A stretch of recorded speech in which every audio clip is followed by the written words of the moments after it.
All right, we'll see how this goes tonight. How's it going, everybody?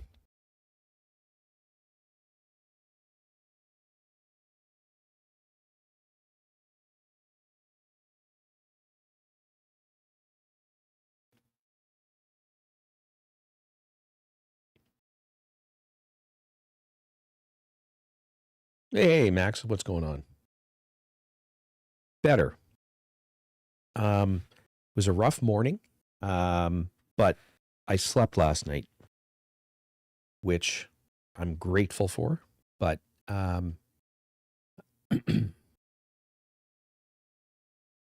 better-ish, sort of.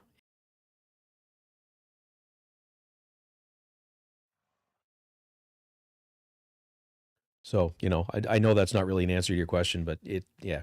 I just got to tighten the lay back in this chair because I'm disappearing. Hang on.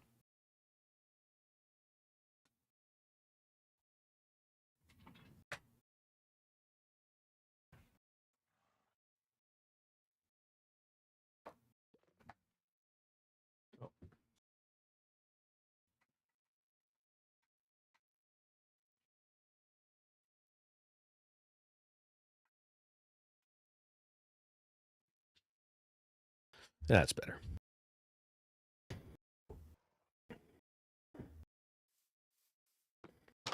Yeah, absolutely. That's all I can do at this point. When I was talking to some friends this morning, they were asking, how long has this been going on? And it's been basically since the week of Thanksgiving here. So around the 13th to 15th of last month. So they recommended I actually go to our version of urgent care and be tested for pneumonia. I don't think that that's the case based on how I feel right now. Everything seems to be calming down. So hopefully tomorrow's better again still. So as far as what we've got planned, a couple things from were you here last night? I think I get the feeling that you were. So I finally got the floor finished. I finally mined enough diorite to get this floor lightened up. I also put some lanterns up in the top so that you can see the inside of this dome structure that I built from the inside. It looks really sharp. So between the floor and the lanterns, it's just way brighter in here. I also put windows at the end of the hallways.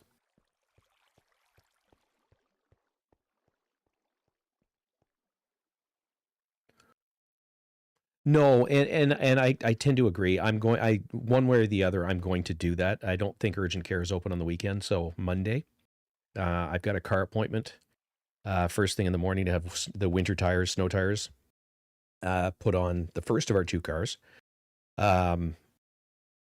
Tuesday is Remembrance Day. And then Wednesday, again, second set of tires on the truck. So it's going to be one of those weeks. So I think you've seen this, but this is basically, it's the power plant. So far. Solar panels on the roof. And then we've got this set up right now. So basically what we're doing is we're creating ethylene. Melons come in, they get crushed into biofuel. So think of it as biomass. That's one side of the equation. The other side is the electrolytic separator. This time we're using the hydrogen. So all this does is it separates hydrogen from oxygen, or it'll separate two compounds depending on what you put into it. So we're using the hydrogen this time. That goes into the pressurized reaction chamber. So this also gets water, hydrogen, and biofuel and creates ethylene. The ethylene goes into a gas burning generator. The nicest part about this from a tech perspective is it throttles itself automatically based on demand. So however much I load the system up is how much it'll produce to obviously an upper cutoff. And you can see right now it's alternating between 0 and 0.03. So it is barely ticking over because the solar system is doing the heavy lifting. This is a cobble factory, which I think I've shown you. It's really, really loud because it's a TNT system. basically, I flick that lever, press the button, and right there is actually a bundle of TNT. It gets rapidly zapped back and forth between two pistons, which duplicates the TNT and drops it. Yeah, no, there's so much you can do. Vanilla Minecraft is fun. This is way more fun because now you have to manage tech. And this is now my crafting setup. What I'm going to do is actually pull back the covers because this is the cool part for me anyway.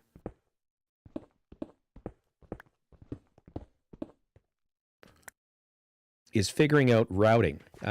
So in under here, this is power. And in the back, that black line right there.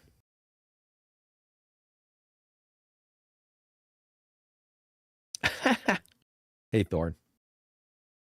So that cable at the back is actually and you can see it right there. That is the setup for the refined storage. So that is my storage conduit, and this is my power conduit. But it's trying to route them in such a way that everything gets powered. They don't cross, you can't cross them.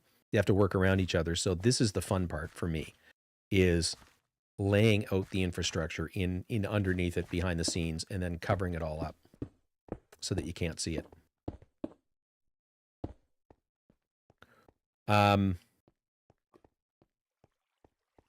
I'll show you this on this side because I haven't put covers on it yet.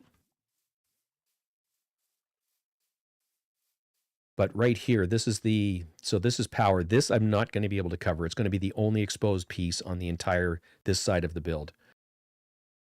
So that will be exposed. This, I've already put a cover on one side. This, I'm going to need and you can actually, I don't know how well you can see it, but there's a piece of the bricks on one side, and then there's actually a little post that attaches itself to the to whatever it is. So I need access to the exporter currently because I'm going to be exporting things from my storage system into, in this case, it's the 3 times ore processing setup. So basically, I'm going to need to tell it in here. This is a whitelist, basically. I'm going to tell it what it needs to export. But this part ultimately will all be covered. And I'm going to cover, I don't think I need, that's an importer, so I don't need to access that. So I'll show you how this works.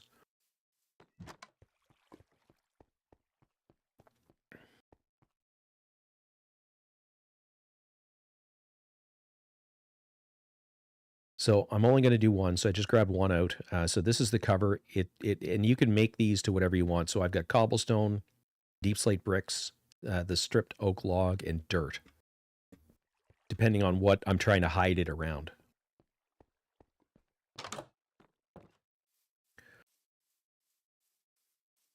So I come back over here, crouch, because if I don't crouch, I'm going to interact with whatever it is, and place it.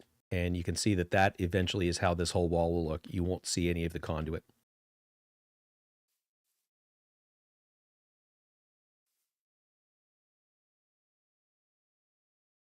I could probably cover that as well. Let's do that. And depending on which way you're facing is which side of whatever it is you're going to cover.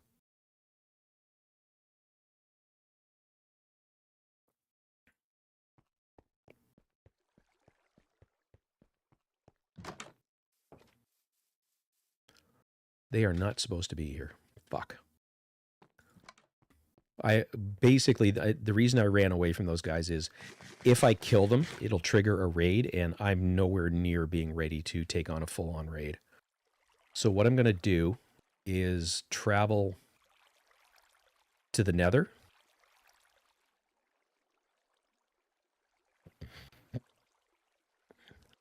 Oh my god, that's so cool, Max.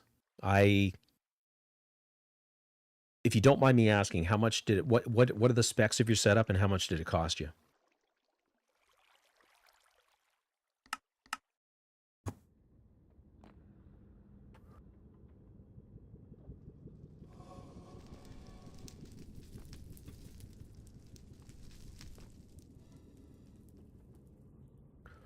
Now let's see if that got rid of them.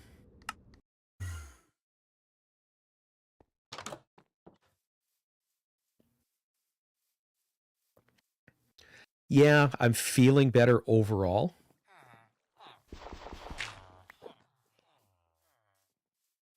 I still wouldn't say I'm 100%, but I'm feeling better. No.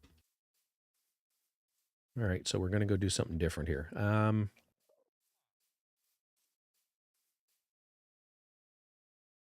just going to go harvest some sand. That's perfect, Max. Thanks, bud.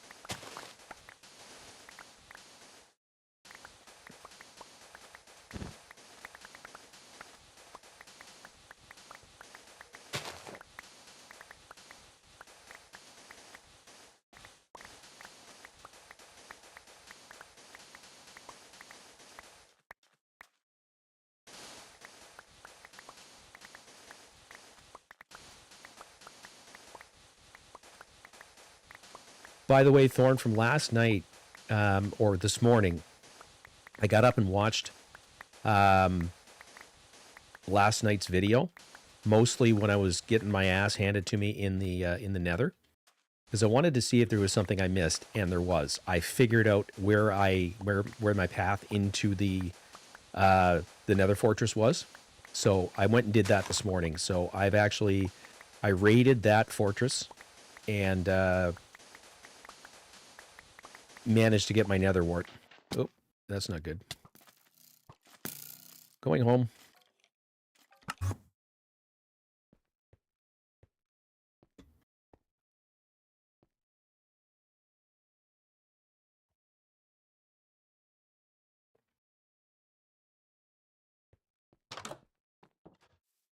And we'll just sleep through the night. So I've got that, or had that growing here for the better part of the day, and you can see I've got 1,500 nether wart, which should be all I need ever.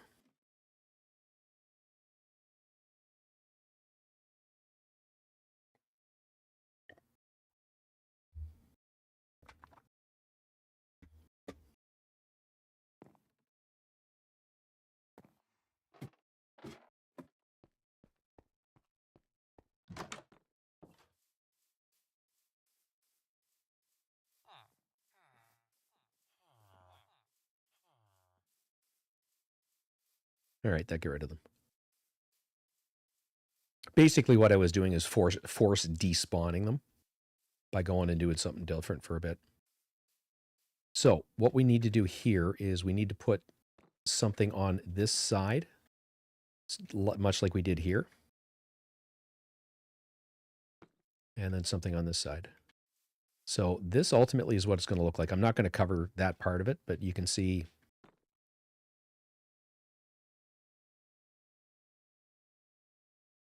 And I got to cover that, so I got to make some more. So I'll show you how to make these real quick. All right, I'll go have a look here in just a second. So basically the way these covers work is, now this says it's stone brick, but basically I can put anything I want here in this slot, and then it's one iron nugget. So if I put the deep slate bricks in there, we'll make 24 of them. That's all there is to making a cover. So it's a piece of iron nugget and whatever it is that you want to emulate.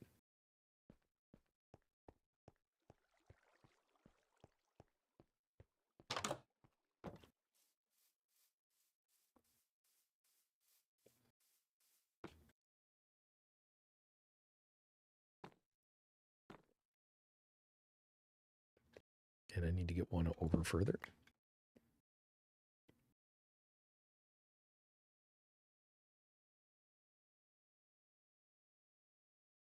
There we go.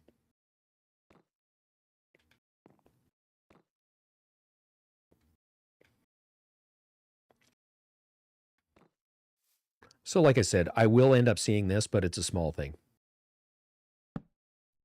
This I don't actually need to cover with the cover because there's going to be a log covered here. So that side will be covered and this piece of log will be in front of that. So That is the sum total of everything you're going to see.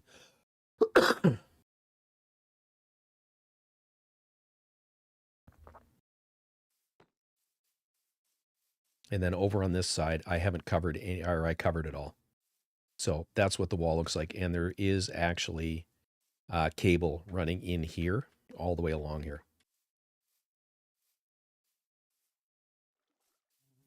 Okay, so now let's show you the auto crafting setup that we have. So I haven't tested this out, but what I had here before was I moved the 3 times ore processing over onto this wall to see if that would remedy the problem. So basically what we've got here is we've got our electrolytic separator. Underneath it down here is the pump. So the pump is pulling from the water source block up, drives water in, gets separated out into hydrogen and oxygen. This time and hang on for a second. This time we're using the oxygen.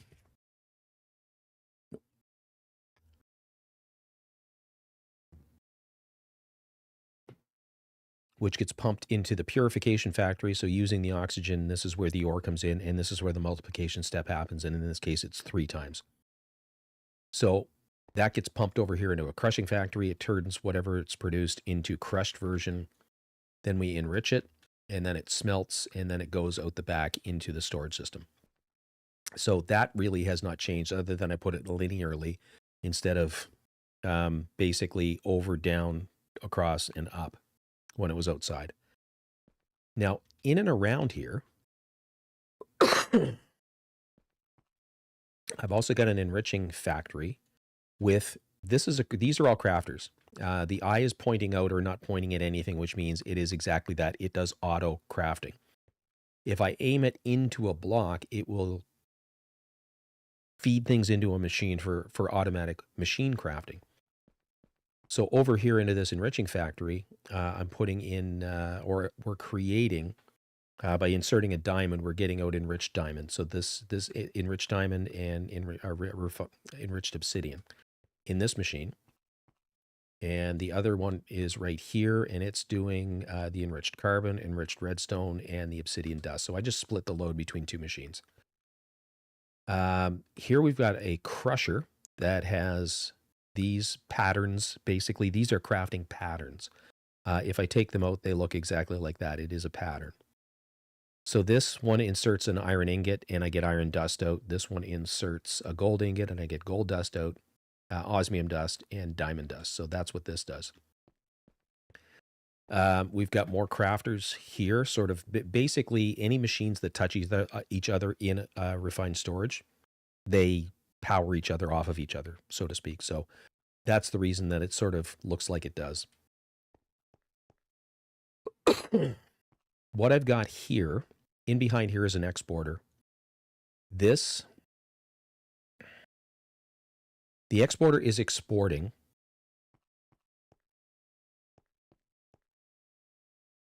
this, which is the enriched carbon.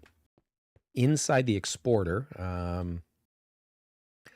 these are upgrade slots for the exporter. So you tell it what you want to export from the refined storage system into the block. And there are a couple of different upgrades that you can put in. And what I've put in this one,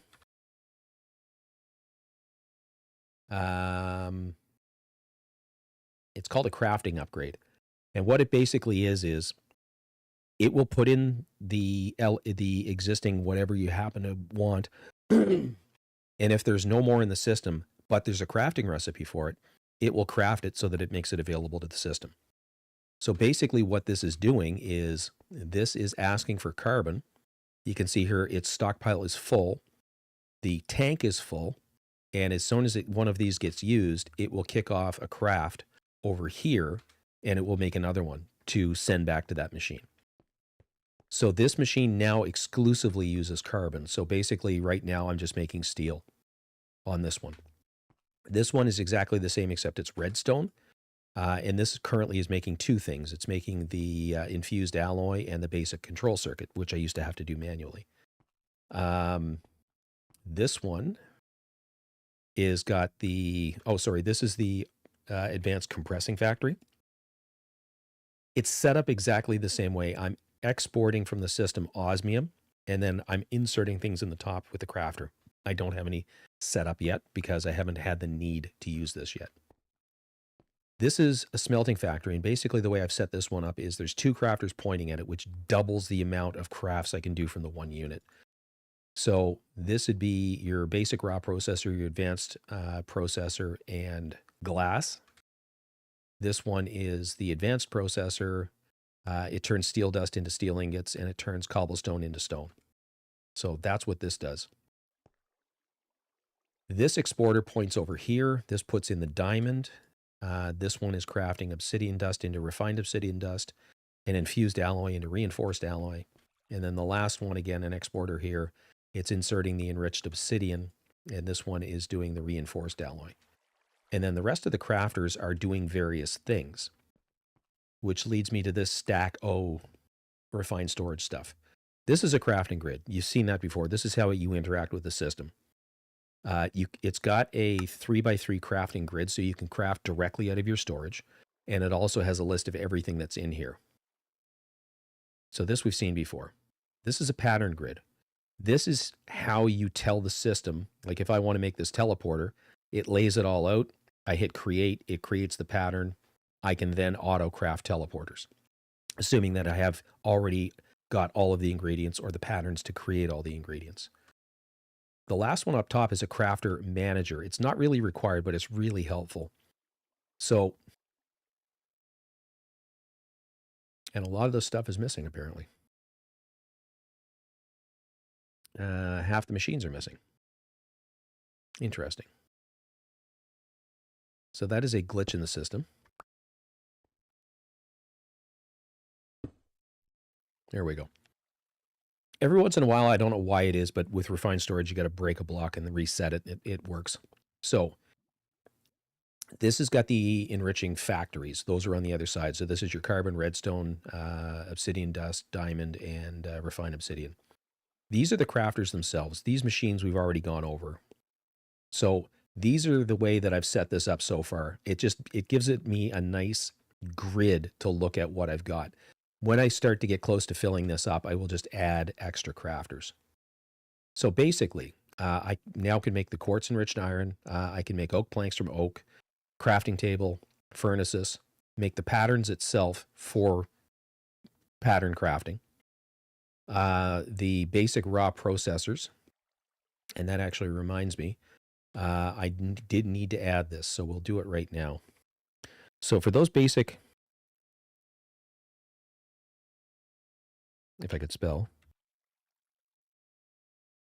for that basic raw processor, this binding ingredient, I don't know that I've got, and same with the silicon. I don't think I have those two crafts. So iron ingots I'm going to have, redstone I'm going to have, but the binder itself are exactly this. So it's string, slime ball, and string, and it creates 8 of them. Hit create. The other one was silicon. This is going to be a machine craft. You take in an energized smelter, nether quartz, and it turns it into silicon. So we go up here. Here's the smelting factory. So there's how I create silicon. And here we'll put in the processor binding. So that means when I'm making these, if I need the binder, it will do it automatically. And on and on and on it goes. So these are all part of refined storage. So there's those. Then these, steel casing is part of Mekanism. These are all the upgrades for the Mekanism machines. So there is an anchor upgrade, which in the teleporters, it keeps the chunk that it's in loaded, which means you can teleport to it. So those are important for your teleporters. And I always put a teleporter beside my mining, the digital miner, so that chunk stays loaded so the machine keeps mining. Muffling upgrade just silences them so you don't have to listen to them. Then there's speed upgrades and energy upgrades. This increases the energy efficiency and storage of the unit itself. This increases its processing speed. So I can auto-craft those. I can autocraft metallurgic infusers. This machine casing is part of refined storage. Can make a crusher. And then these are parts from Mekanism. Sugar, I need for the speed upgrades, which we get to here. So again, for the upgrades for refined storage, this is a base pattern for the base upgrade. We can make a speed upgrade so that it can do its processes, either extracting, it can do it quicker, or inserting, it can do that quicker. Crafting upgrades we've talked about. I don't have them here because I crafted a bunch of them manually, but there's also a stack upgrade. So when you're extracting something, for example, from the smelter, and it's got a lot of stuff to come out simultaneously, it can pull a stack at a time as opposed to one item at a time. This increases how much it takes of one thing at a time, and the stack upgrade allows it to pull a whole stack of things at a time. These are the tier upgrades for the machines that are behind me. Torch, lantern, glass pane, string. Basically, I can make string from wool. So wool goes in, 4-string come out. Pistons, hoppers, chests, the teleportation core, and the teleporter, and then some redstone stuff. So the torch, repeater, comparator, and then the binder we just did. So this is pretty near, other than expanding what we've already got here. This is me set. This was the bulk of my day, getting all of this set up.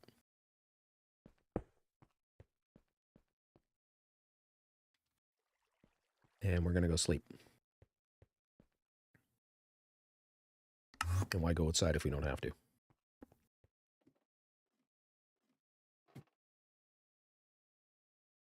So that's what I was up to today. So went to the Nether, raided the fortress. I do need to go kill some blazes. So at some point, I have to figure out a way to do it more safely. Either that or build a farm. I also need more glowstone. I'm pretty much set for now for nether quartz. So, but I also need more gold. So I may send the mine. I'm probably, in fact, I'm going to do that. I'm going to take the miner over to the Nether and just let it do its thing. So that's basically it. I'm just going to do a run around the base and pick up stray blocks that Endermen have left for me.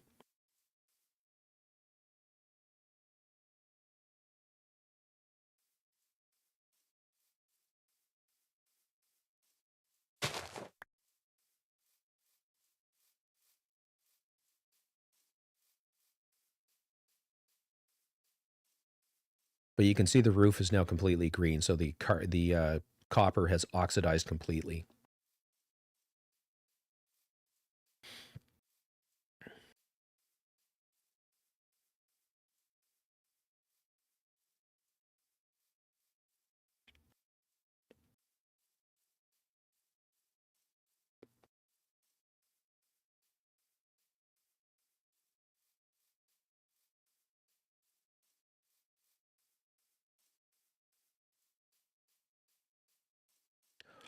Yeah, basically it's room to expand, and it's walls to hopefully prevent the ingress of hostile mobs.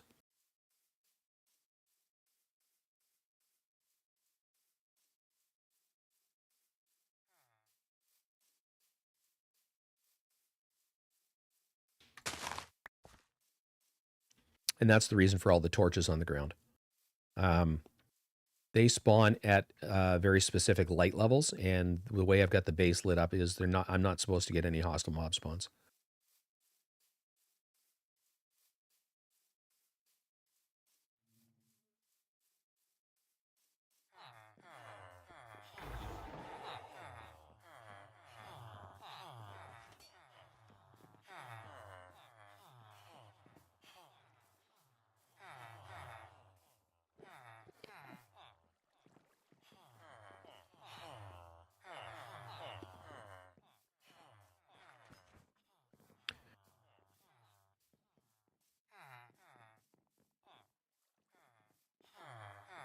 One more lap around the building and make sure that there's no dirt sitting on the leaves.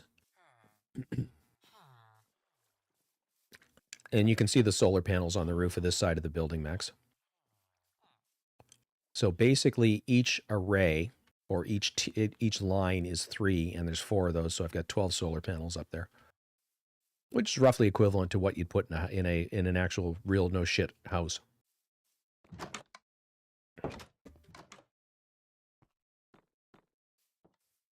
Okay.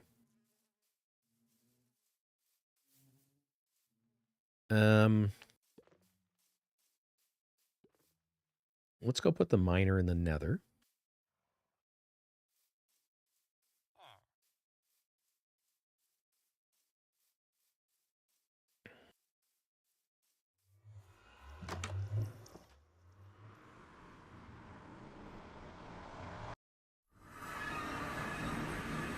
So when I put it down before, it was over here. I think I had it right here. So that is 36 by -1. So I need to go 64 away from that in one direction-ish. So what did I say, 36? So we need to go to 100.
So again, this has the anchor upgrade in it. No, it does not. That one does not have an anchor upgrade. Okay, so we need to fix that right now. So the way I've got this set up, all it's going to find here is nether quartz and gold.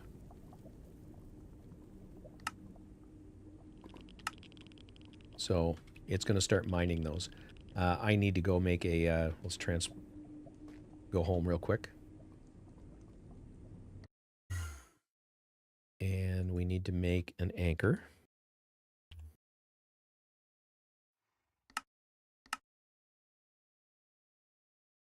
And see if we can get back there before the chunk unloads.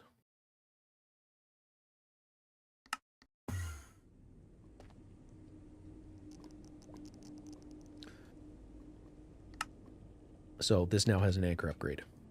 So this will stay loaded and keep doing its thing. So basically these quantum entangloporters they're like teleporters for electricity or for power and or items. So basically I've got 2 channels, power and items.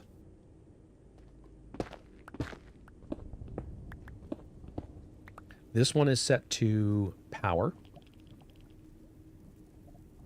And this one is set to items.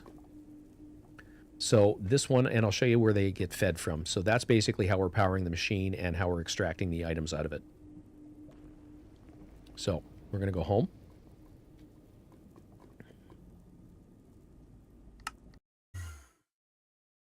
And then right down here is the items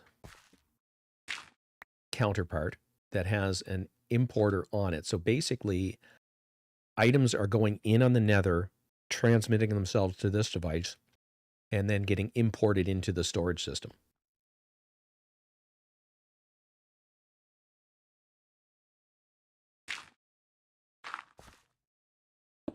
So that's items. And then power is very similar. It's over attached to the output of my 2 deep storage cells, which is what these are. I don't want to... let's go in from this side.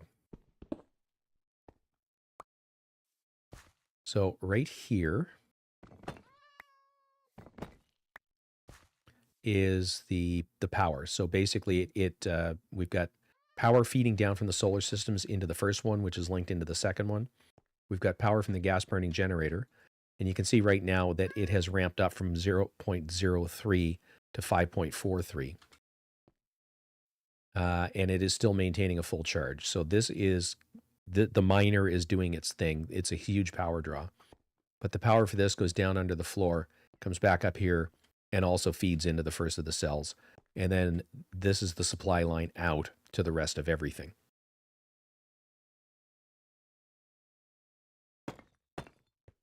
So that's how I'm getting power to the digital miner, or I can use these things to remotely power like a remote base halfway across the my Minecraft world. In the case of the Nether, it's a different dimension. So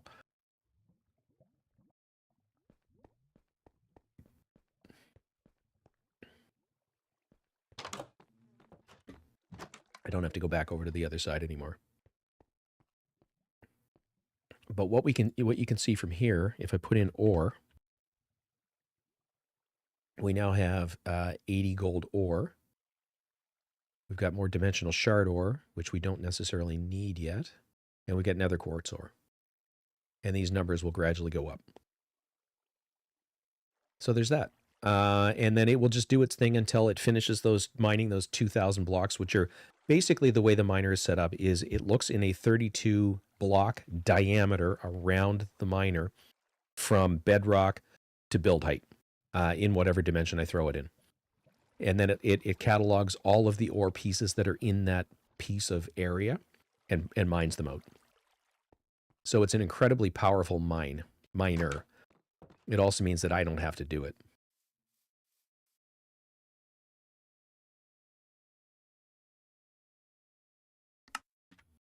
So I'm going to sleep through the night. I'm going to run in game. I'm going to personally run to the washroom, and then we'll be right back. So for sleeping through the night, as soon as the sun touches the horizon line, at any point after that, you can sleep.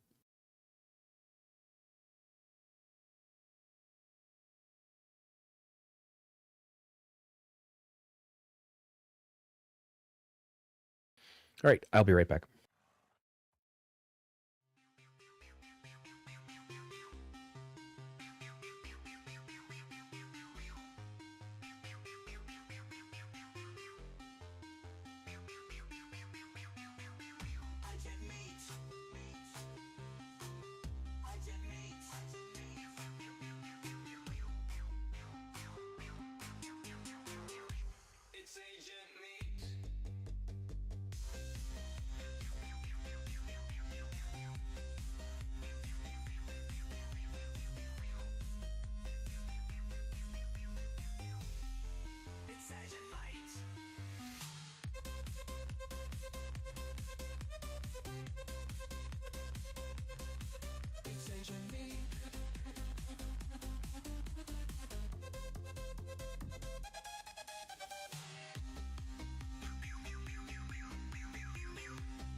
All right, we're back.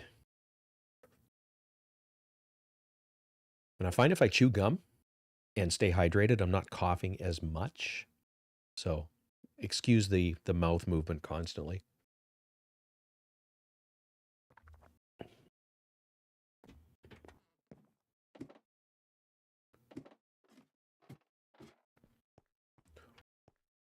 And this is my setup that is growing the melons that we're using for biomass for the biofuel, stored right here. But basically, these Botany hopper pots, you put in dirt or sand, depending, or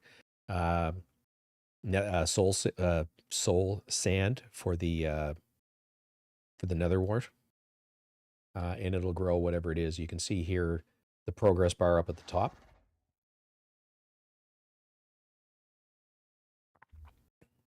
So that just pulled it. This is a hopper botany pot. So what that did is it pulled it down into the chest. Then there's an importer going into the chest. So it takes the whatever's in the chest and runs it into my storage system. And like I said, it's right here. That's 153,000 melon slices. So I've got way more fuel than I'm ever going to need. That's the reason that I've chosen some of these mods. And you're right, Max. The level of complexity that you can get into here is astounding. Now, a lot of this stuff can be done in the vanilla game, including item sorting and storage systems and all that other sort of stuff. It just requires enormous machines and complex redstone. Redstone is this. It's basically the base game version of electrical power. So as an example, this setup here where I'm pulling honeycomb is completely base game. So this is a bee nest. There's 3 bees in it. They come out, they feed / pollinate. They go back into their hive and produce honey. Okay, I'll have a look at that next break. So anything in Minecraft sends a signal strength based on how full it is. So this, when it's completely full, is a signal strength of 5. I only know that from reading up on it. So this device is called a comparator. So what it's doing is, with the 2-prong side, it is reading input, and on the outside, it's outputting a signal strength based on the input. So the way I've got this set up is there's 5 blocks before it gets back to this dispenser. So 1, 2, 3, 4, 5. Just let me grab something that I can get up on top of the machine with.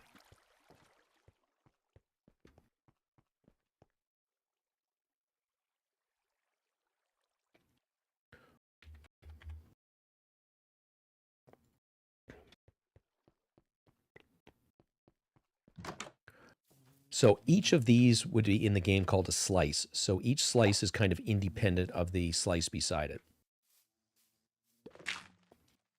So the comparator signal, you can see that this one's illuminated. So it's got a signal strength currently of 1 because this redstone is illuminated. The next one is not. And by using what we half slab, the signal will actually jump up and then jump back. So signal strength of 1, signal strength now of 2. This would be 3, 4, and 5. And once you can see this one's at a signal strength of 4. Once it reaches 5, what it's going to do is dispense one of these shears to shear the honeycomb, which will empty the hive. It will get rid of the power and pull the shear back into the machine. That gets dropped into, there's hoppers all the way across there that are going down. So this hopper is pointing down. All the other ones, you can see the nozzle are pointing into this one. So anything that comes out feeds across the bottom into this hopper and then down into the chest, and then underneath the chest is an importer for the storage system. That's the first point that there's modded anything, but this is fully automatic. And it's a mine that anybody can build in. They don't need to be playing modded Minecraft. And you can see I now have almost 53,000 honeycomb. These are a crafting material. So as an example, I could have waxed this copper at some point, which stops the oxidization process. So I can get it to any color that I want, then wax it, and it stays there. I didn't want to bother doing that. It's used for other things, but again, completely vanilla. This iron farm over here is also completely vanilla. It's just, it's using a game mechanic.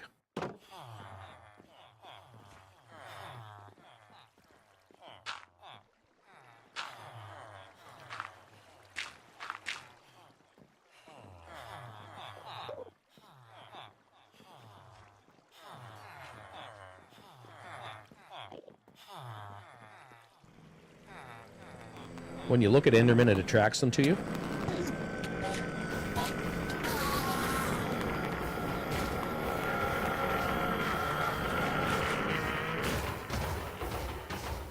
So I just wanted to get rid of that guy real quick.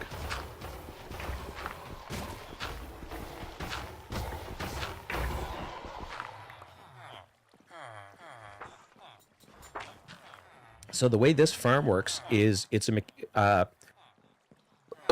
iron golem spawn when there are enough villagers in the area that are satisfied and they have jobs. So I've basically just created, this is mostly a breeder, but there are some people with jobs, and there's enough of them here with beds that it spawns iron golems. Then what I'm doing is there's water, flowing water up above. That's actually an iron golem that is, his head is in that lava. He's dying. And when he dies, he drops gold and poppies.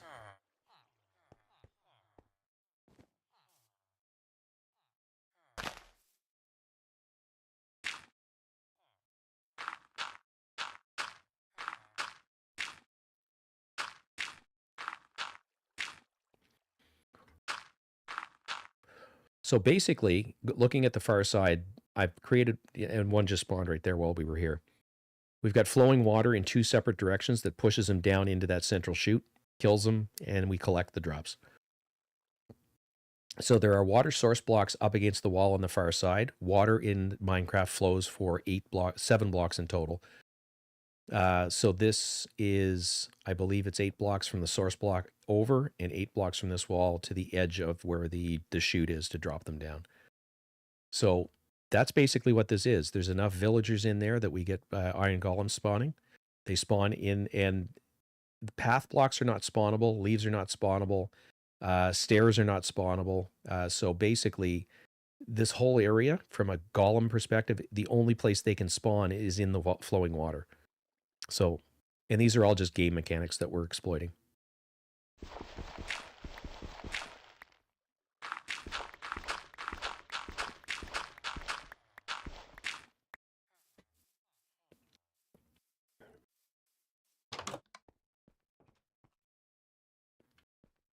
And we've gotten 36,000 iron. And to put that into perspective, from mining, I should have maybe 5,000. So 30,000 of that is from the iron farm. Hey, Dirt, what's going on?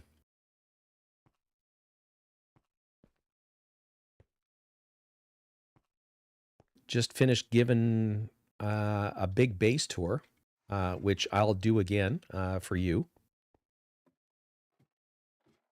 because some of this stuff is new.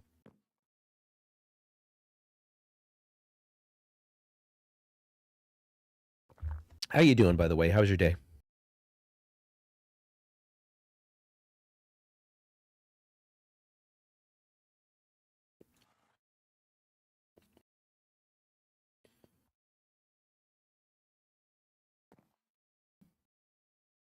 So I think you've seen this setup. I built a loft in the top part of the house. That's where I put the bed.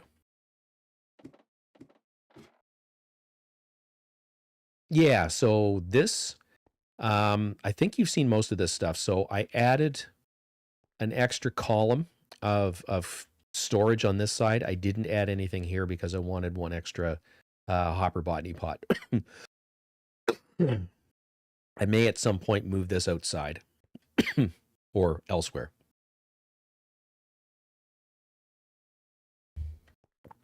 This is where, so I think I was into refined storage, but better. Not a lot better, but better.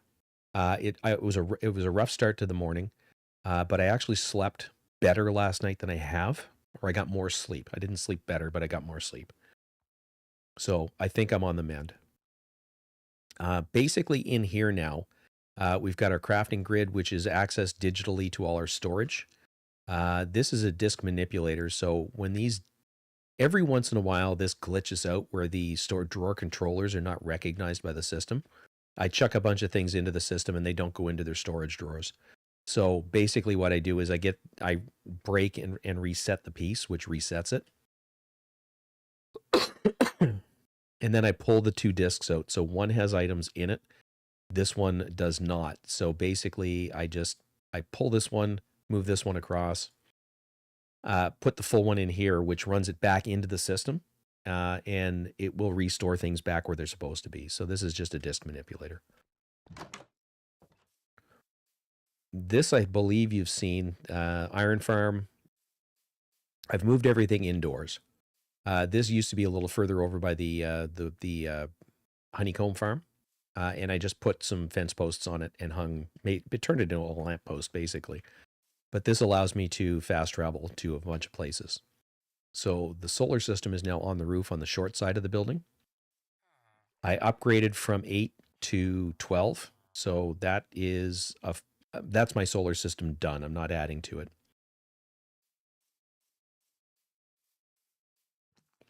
Inside, I finally got the floor done. So it's all white with glowstone built into it. I've lit up the inside of the dome so you can see it, because it does look really cool. Right on, Max. I will have a look at your setup, and hang on. I'll drop a comment for you, because I've saved most of the money that I think I need for a new setup here.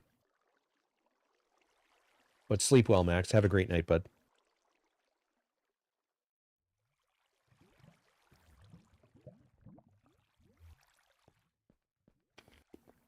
And Dirt, I don't know if you saw this part of the system. Solar power up here comes down into my deep storage, if you want to call it that, so my storage bank. This is the upgraded ethylene gas production. So right now it's working hard because I've got the miner running. This is the rate at which it's burning fuel, which is, you could probably figure out what its power output is based on that. But the cool part about this is it will throttle up and down depending on the load on the system. And it does it completely automatically. So basically what we do is we put in a food source, something bio. Melons have the best energy density, so that's what I'm choosing to use. It goes through the crusher, gets mashed into, they call it biofuel, but it's basically biomass. On the other side, we've got a water pump down here. Both these machines need water, so I'm piping it into both from the pump, which is right down underneath here. We're using an electrolytic separator. This time we're using the oxygen side. So this is actually set in backwards. The way this automatically does things is it sends oxygen out that side and hydrogen out that side. I could have rejigged where it went, but it's just easier to throw the machine in backwards. So we're dumping the excess oxygen. We're burning the hydrogen, or we're using the hydrogen. Next machine is a pressurized reaction chamber. So it uses water, hydrogen, and that biofuel, and it creates ethylene. And the waste product is called substrate, which I'm saving because it is also a crafting element for later. You can turn it into plastic, basically, styrene or polystyrene. So there's the ethylene, and then the ethylene comes out the front and goes into the gas burning generator. And then its power line comes in, down, under the floor, up here, and into my deep storage. And you'll notice that these are different colored lines.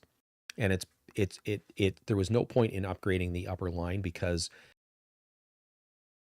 it would be wasteful of resources to do it, because there's simply not enough transmission of power required. Whereas this one produces a lot more power, so I had to upgrade this line. So that's basically where we're at. And then out the bottom, the first couple of lines here are upgraded because I needed high power going out to the quantum entangloporter. It's a very funny word for a dimensional transporter of whatever you want, whether that be items, power, gases, liquids, whatever. So this is what's powering the digital miner in another dimension currently. But I needed the high power lines to it. And you can see that these just join up, and then it's the lower power lines out to the rest of the surfaces, because that's all they required. So this is the power plant. That would be tier 1 power. This is tier 2 power. Beyond that, there's 2 different tiers of nuclear power, fission and fusion, both of which require a lot of tech upgrades to get to that point, and I just don't need it yet. So if I find I need more power, I'll just make another one of these setups, because I'm making more than enough melon that I could put a duplicate setup over here and just basically double my power output quite easily. So that's power. Cobble farm you've seen. This has not changed. I've just upgraded all the aesthetics around it. Put a back door on the place, and I also put windows in the 2 ends. So there's a set of windows here and a set of windows over here. All of the stuff that was outside is now in here, plus more. So I'm not going to spend as much time on going over this, but this stack right here is a grid just like inside, so I can access my storage system out here. I don't have to run back and forth. Then we've got a pattern grid and a crafter manager. The pattern grid itself, you can see here what it basically I've asked the system to do is I put in nether quartz, I get out silicon, and then I would hit create and make a pattern. That's actually a machine crafting pattern for the smelter. So its pattern is right here. So this is the finished pattern. It takes the nether quartz, runs it through the smelter, and I get silicon out the other end. So I can make all of these, required it to be run through the furnace. So basic raw processor in, basic processor out, improved sand turns into glass, silicon. The advanced processor, steel from, basically I'm finishing the smelting process of steel dust into an ingot, and I can turn cobblestone into stone. That's a single smelting factory, and I've just got 2 these are called crafters, by the way. This is the aiming portion of it, if you will. If it's pointed out into space, it's just a crafter. If it's aimed into a factory block, it tells the factory what the inputs are for what it needs to do, basically. So you can see that I'm sort of alternating. The reason I'm doing that is with refined storage, any machines that touch each other basically power the next one down the line, so I don't actually have to run cables around the back to do it. So on this side, we've got the pump underneath and the electrolytic separator, just like at the other end of the building. This time we're using the oxygen side of it. And this is the 3 times ore processing.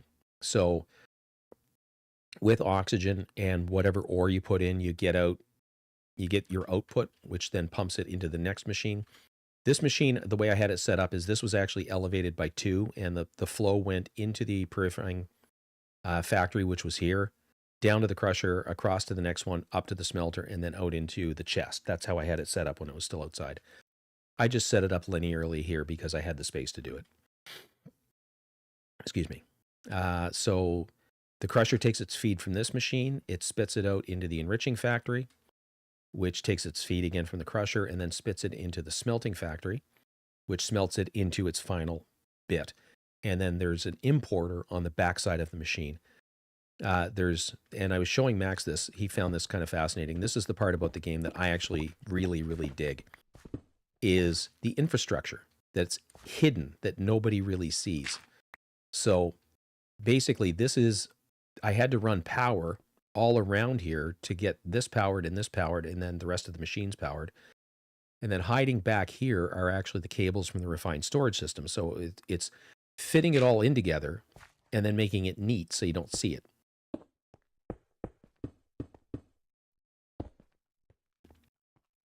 So that's this side. There is also 2 enriching factories, one here and one there. This one is set up to pattern craft. So this, you put in diamond, you get out enriched diamond. You put in refined obsidian dust, you get out enriched obsidian.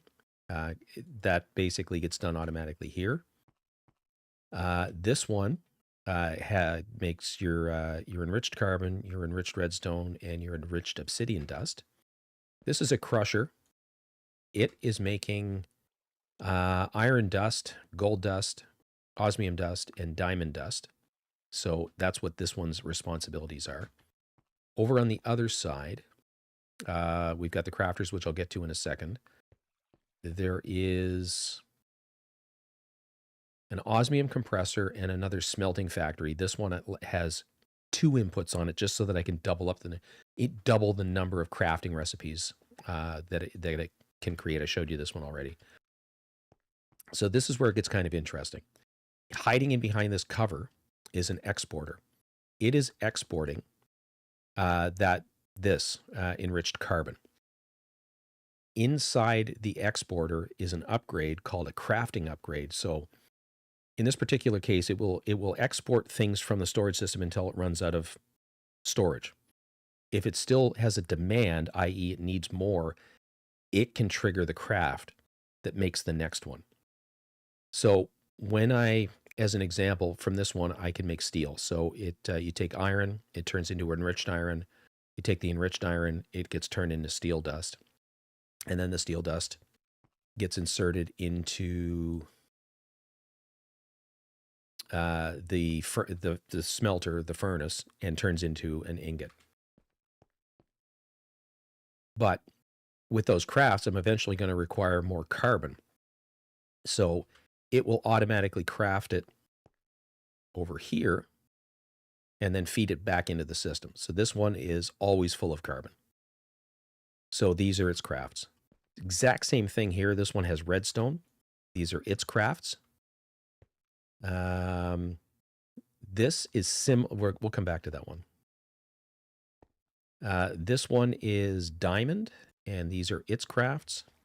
And this one is the refined obsidian, and it's only got one so far because I haven't had the need to flesh it out past that at this point.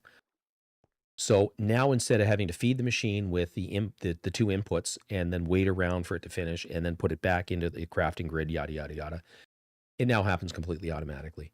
And the last one is the osmium compressor. So again, there's an importer here that just feeds osmium, and then the crafting machine, I haven't had the need to create the patterns for it yet, but it would put the other input in, finish the craft, and then put it back in the system. The rest of the crafters all do basic 3x3 crafting. So in this case, I can make quartz enriched iron. I can make the anchor upgrade. I can make just the pattern or the upgrade template, if you want to call it that, and a piston. So in order to manage all of this, I've made the crafter manager. So it shows me where all of the patterns are.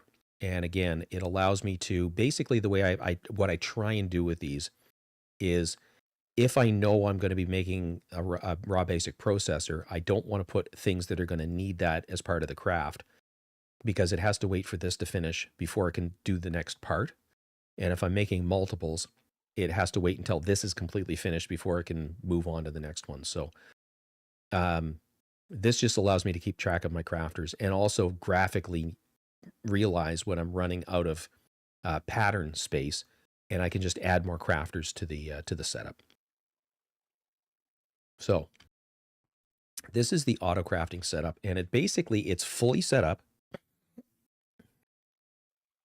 I have room to expand the number of crafters and the number of machines. So that's what, excuse me. That's what I've been up to. Hey, Terry, how's it going, bud?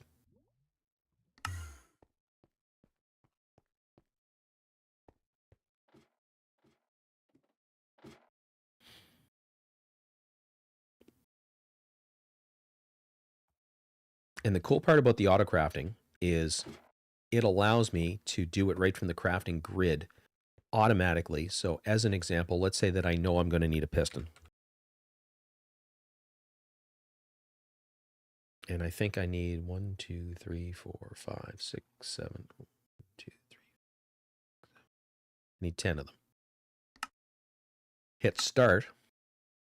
It tells me if I've got all of, oh yeah, way more going on. And basically I've teched up is where we're at. So this tells me how much resources it's going to take. It also would let me know if I'm feeling better.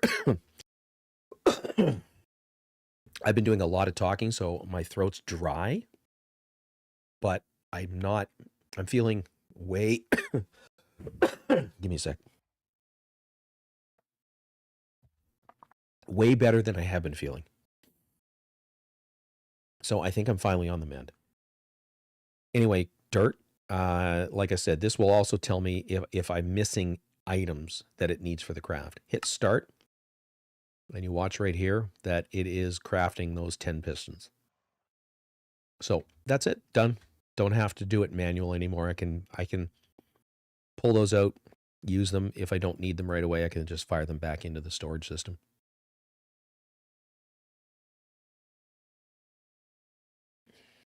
I'm also going to need levers. Notice there's no autocraft for that. So let's build the pattern for levers, because I'm going to need it for the build that I'm going to do here.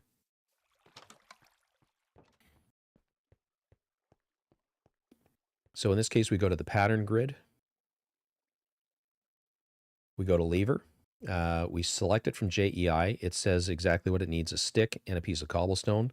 I move the items and then create the pattern. And then we will put it in the next available slot, which is right there. So now if I go to levers, you can see I've got 62 of them, but if I needed to craft one, it says right there that it's a craft.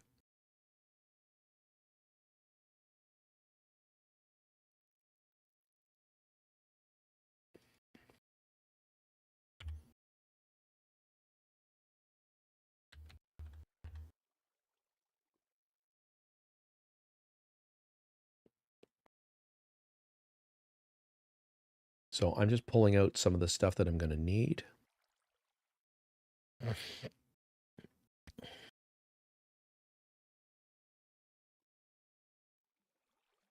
Probably going to want those for now.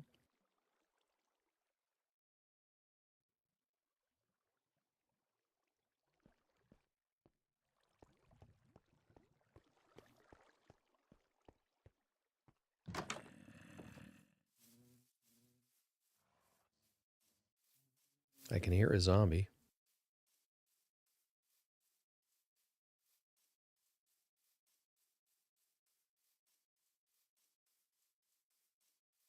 But I don't see it, so it must be underground. This is the outside of the building, just for comparison. We were talking about conduits and shit like that. You can actually bury stuff in the wall, because there's actually an importer hiding in here behind covers. So there's an importer, there's an importer.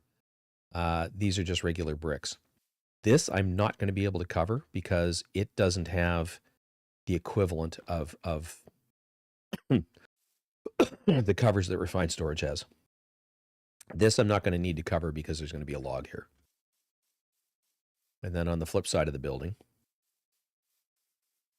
you can see that this is basically the mirror image of the other side, but it's already covered. So you'd never know that there was wiring jammed into the wall there. So let's go have a look at what we're doing down here. Noon, so we got about 6 minutes.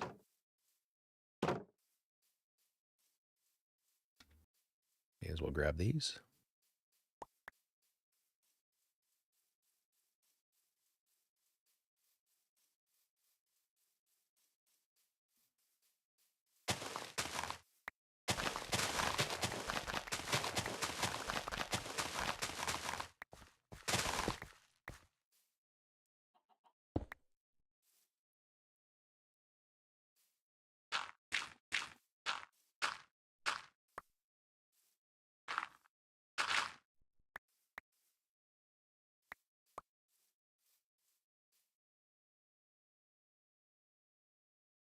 And I will eventually fill this back in, or replace the wall with exactly that, with wall.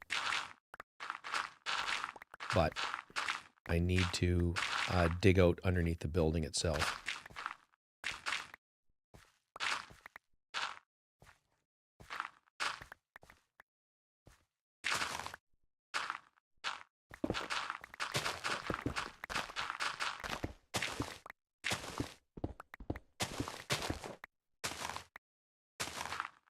So what we're building here is a proper villager trading hall.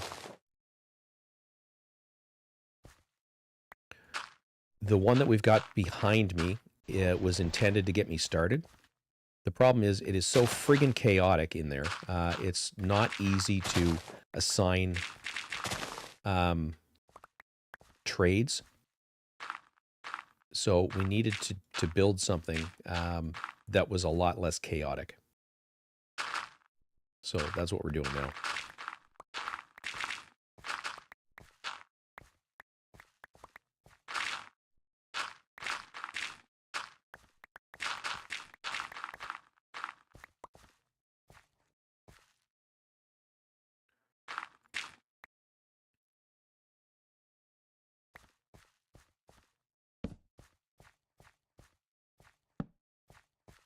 And I'm just lighting this up so we don't get spawns while we're in here working.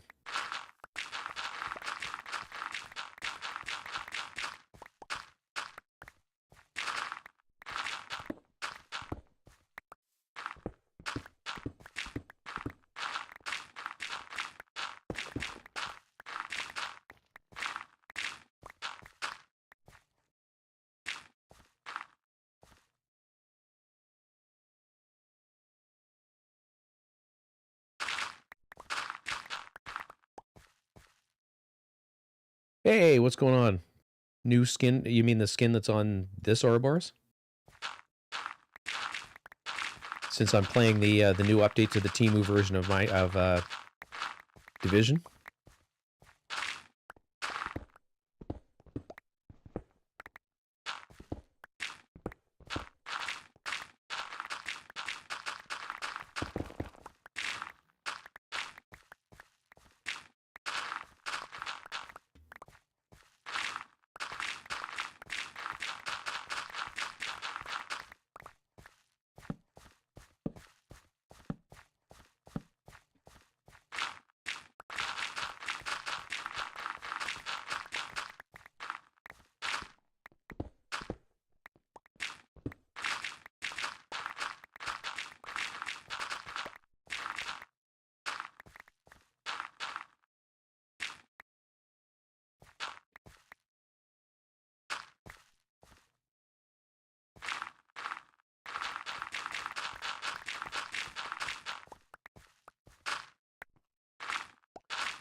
And I only need it excavated by one under here, but I need to get under the building, so. Oh, absolutely. Yeah, it's totally different with mods. So basically what I'm going to do is I'm going to build stalls across the back wall.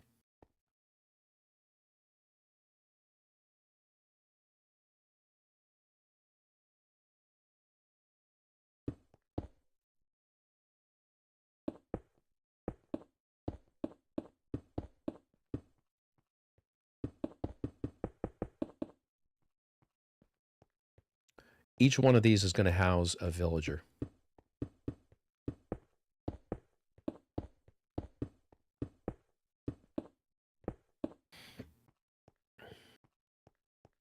Now, ultimately, once we get this finished, their trade or their what causes them to be whatever villager it is, their workstation, will go out in front.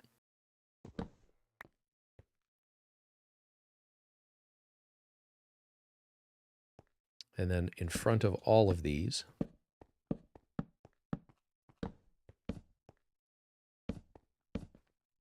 and you need 11.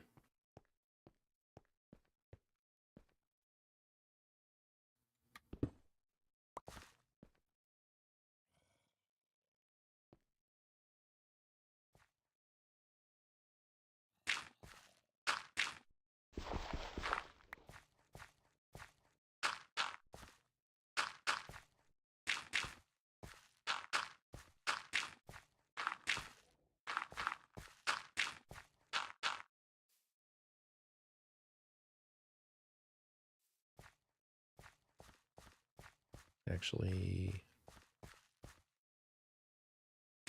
we needed 3.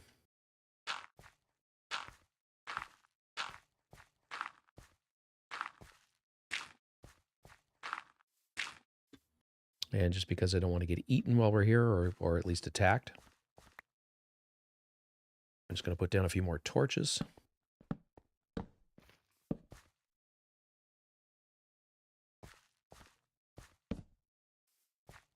So this area has no spawns, and I'm going to go back and sleep through the night.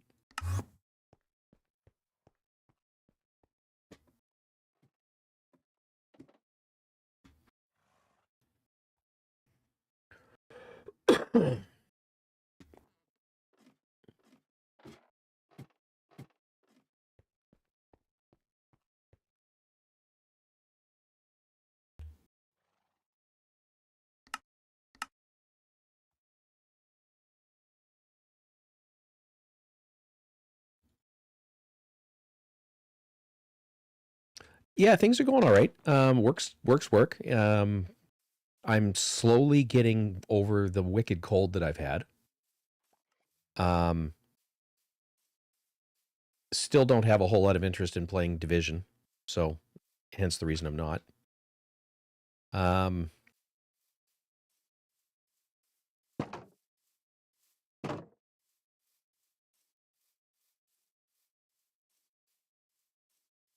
Get rid of this creeper.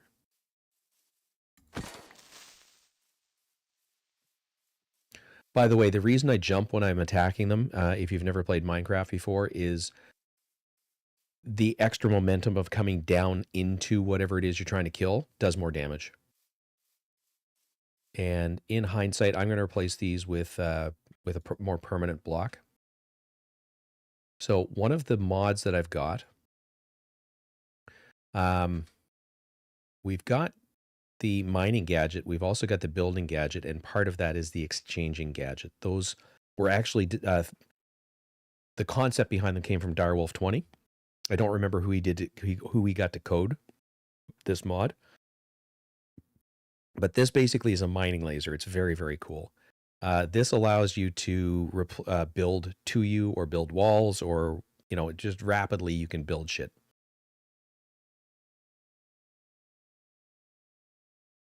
Oh, very cool. But this will actually exchange blocks. So as an example, let's say that I want to replace all of these with the smooth stone. I crouch, right click on it, which sets it. And then I've got this set to single. I think I can set it to 3 block. So G, change the range to 3. No, because it's a different thing. I'm just going to do these one at a time. So 1, 2, 3. So instead of mining them, I'm just replacing them, and the dirt's going into my inventory.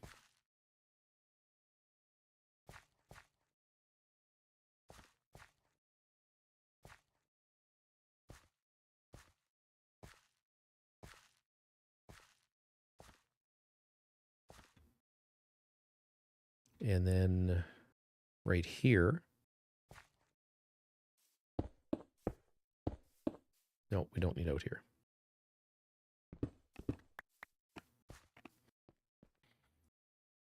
We are going to put redstone dust, because there is a lever above here. So we put 2 redstone on each of these.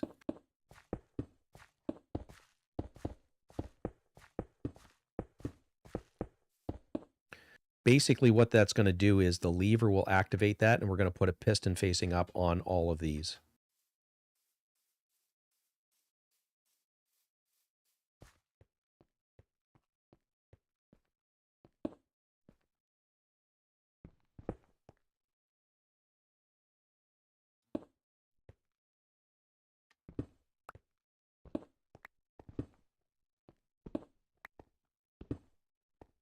And the reason we're doing this is twofold. All villager trades cost what they cost, but if you have a villager that's been turned into a zombie villager and then you cure them, they are very grateful and their trades happen at a discount. So we're basically setting this up so that we can infect and then cure all the villagers so that we get really, really cheap trades.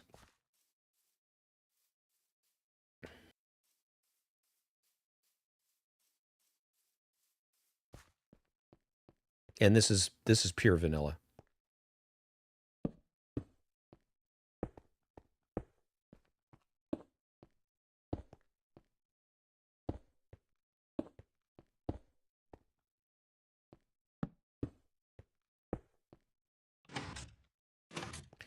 So when these levers are all in the up position, the villagers are up in their little pod, they're safe. When we need to infect them, which is only the once basically, we just lower them down, wait until they get hit by the zombie that we're going to put down there, and then bring them back up and cure them.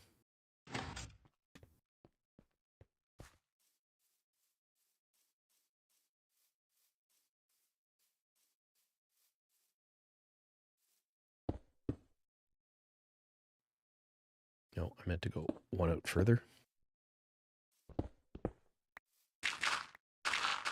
So this is the trench where the zombie is going to live.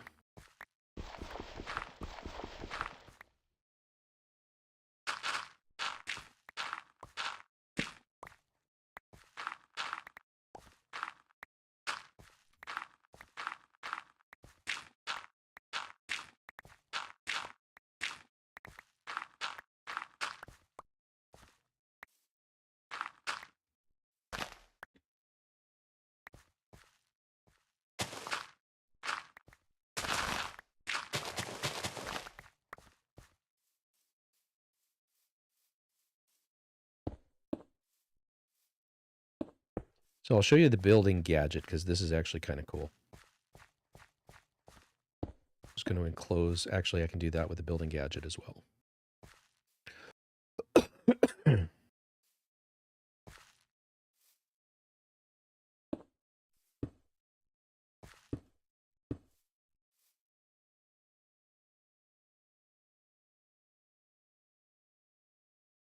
So again, crouch down, right click on the piece that I want, aim here and press, aim here and press, and that's a right click. And you can see it just basically built the entire thing for me. The rest of this I'm going to fill in with dirt later.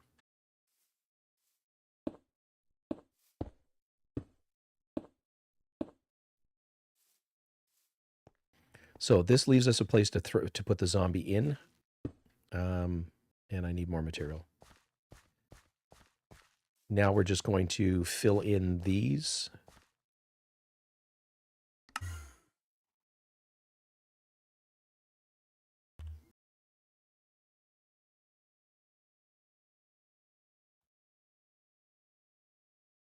Should probably keep this on me, but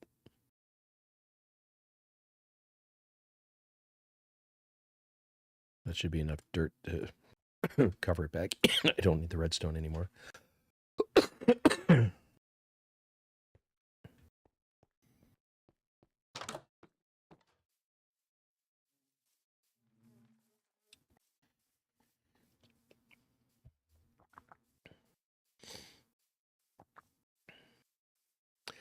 Yeah, exactly. So my breeder is right there. This is 128 blocks away. So I'm basically going to transfer them over by rail, drop them in, and we go from there. Hey, Josh. How's it going? I don't think I've seen you pop into chat before, so welcome.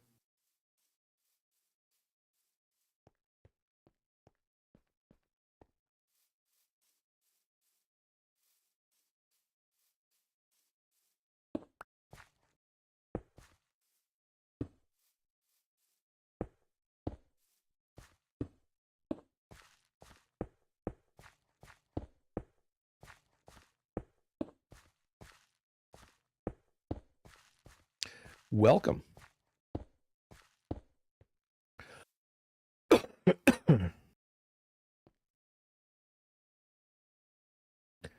So this is all modded Minecraft.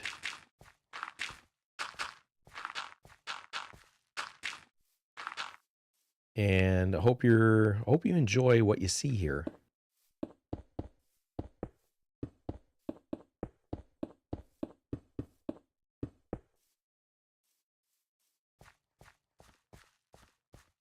A lot of the guys that are in the channel have been with me for a while. I've played a lot of different games over the last while, mostly third-person shooters. I was a Division 2 player, just basically suffering from burnout, so I have not been playing it much. So got back into Minecraft. And we were now going to select dirt.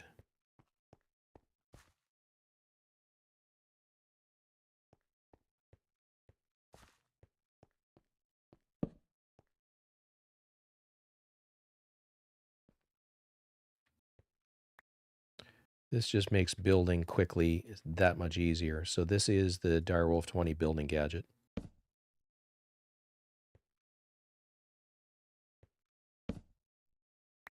And hopefully I have enough dirt. Nope. So we will head back to the base, sleep through the night, and carry on.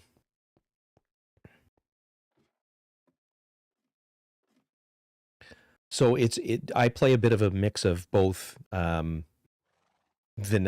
Minecraft and modded Minecraft.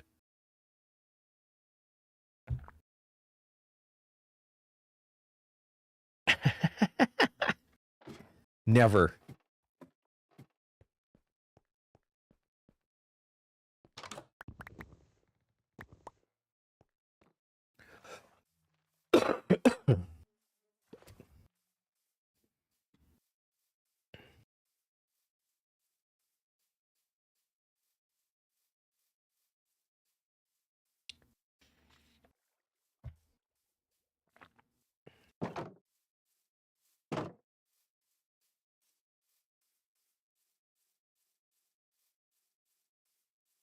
Yes, there is. I can't remember what that one's called, but yes.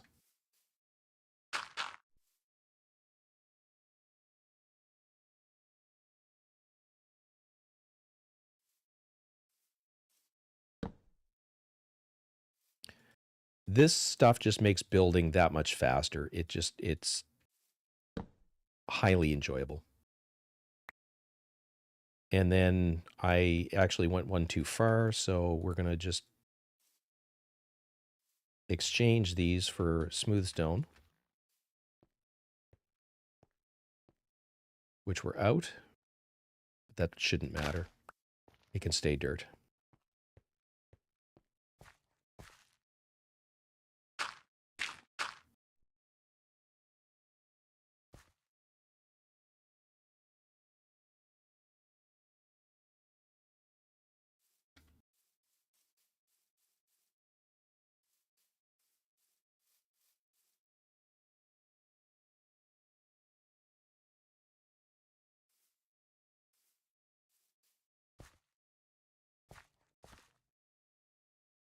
And I'm just going to terraform a little bit of this.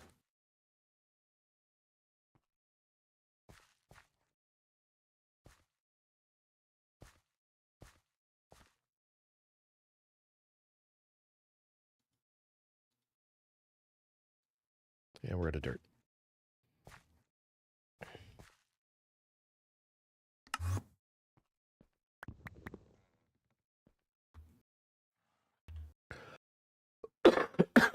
Okay, perfect opportunity to make another crafting pattern. I want more smooth stone, but we're out. Excuse me. So smooth stone is regular stone that's been run through the furnace one more time to create smooth stone. So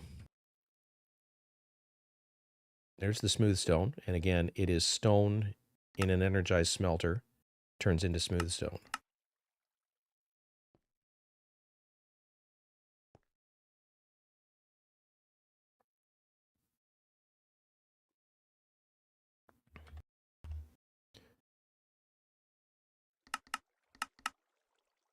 So that's 5 stacks.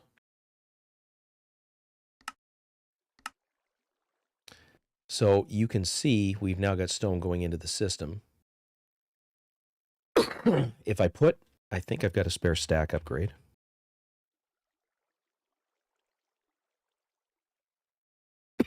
If I put a stack upgrade here, Not there. Yeah? No, I guess I can't. Damn it. It would have to be a speed upgrade. Oh well.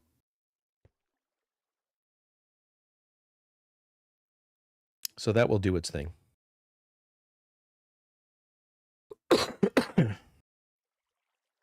And I'm just going to grab another stack of that stuff. Oops. It's the downside of carrying torches in your offhand.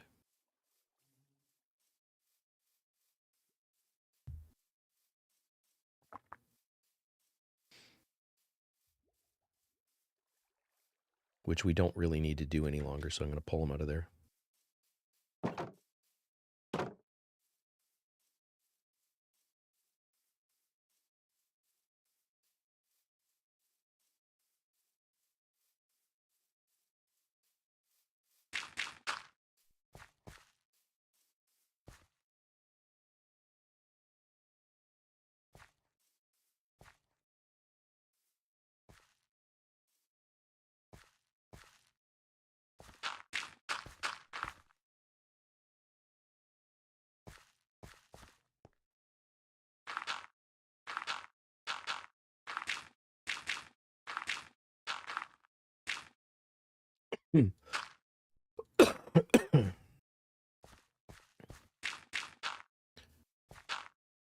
And we'll terraform the rest of this later. So basically, I've got this trench across the back, which is going to be where my zombie lives. We need a name tag before we got to wait till night anyway, but we're going to see if we can find a zombie and lure him in there. Name him and then lure him in. We now need to start bringing villagers over.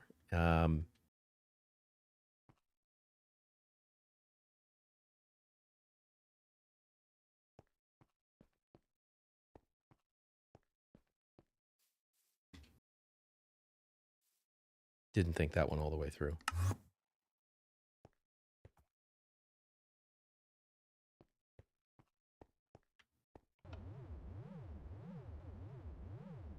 I don't think I showed you this, Dirt and Josh. So the atomic disassembler and all the building gadgets run on power. This is a charge pad. It basically is the equivalent of a magnetic charging device that you would use for your phone. Yeah, but I've been fishing and I've got name tags, so let's do that.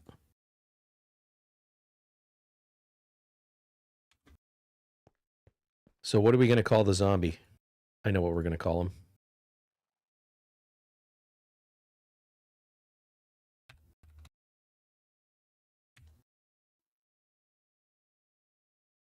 No, apparently we can't use the exclamation mark.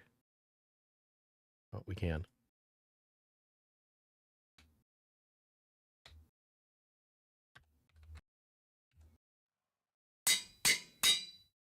So our zombie's name is Boom.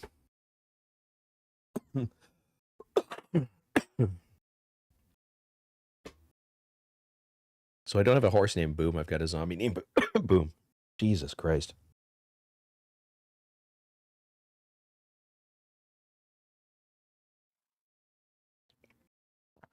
Talking real Alpha Numpty. Talking really dries my throat out. Makes me cough more. So we need rails,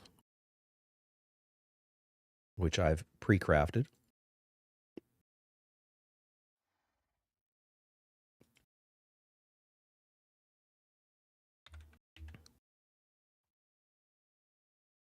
And I'm just going to power it with levers because it's cheap. Now we're also going to need... Might need to get more of those. I need the leaves to cover over the rail as it exits this thing so that they don't get spawns on top of it, basically.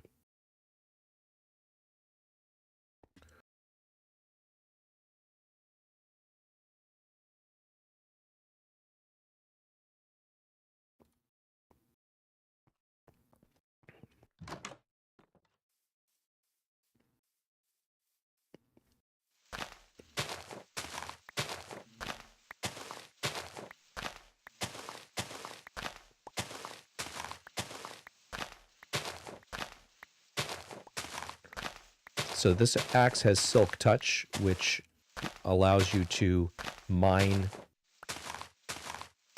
anything that is silk touched is mined in its native whatever format, if you want to call it that. So I'm just collecting a bunch of leaves.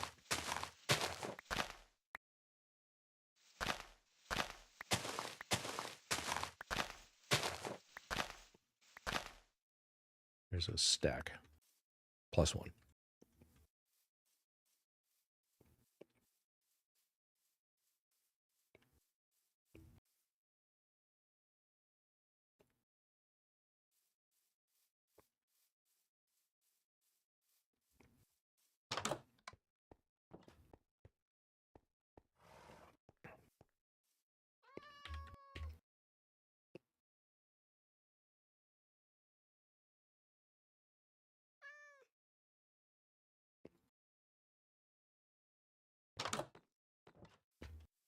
Just about dark.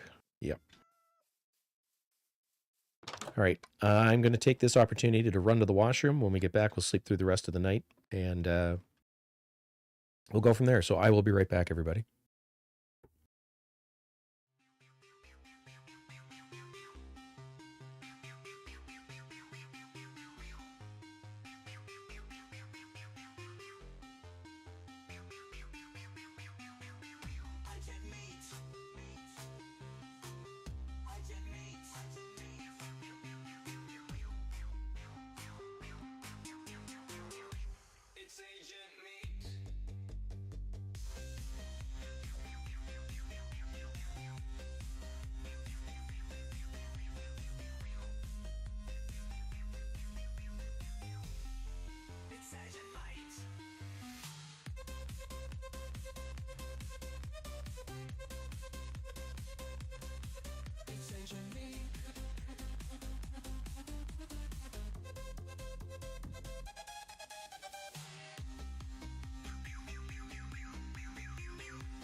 All right, we're back.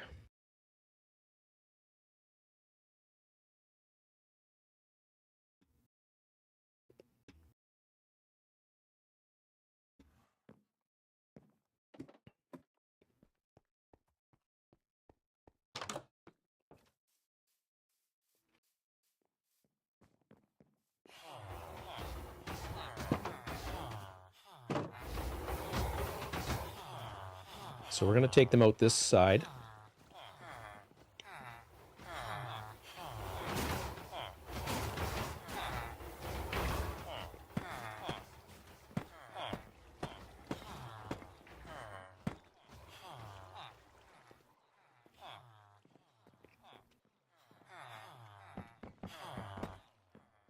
No, that can stay.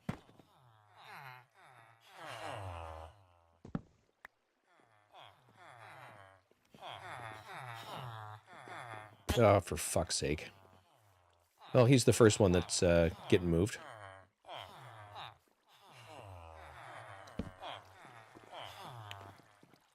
I'm going to have to bring him back up. I'd forgotten I had built this on the cheap.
So hopefully he wanders back out. If we can get him out the front.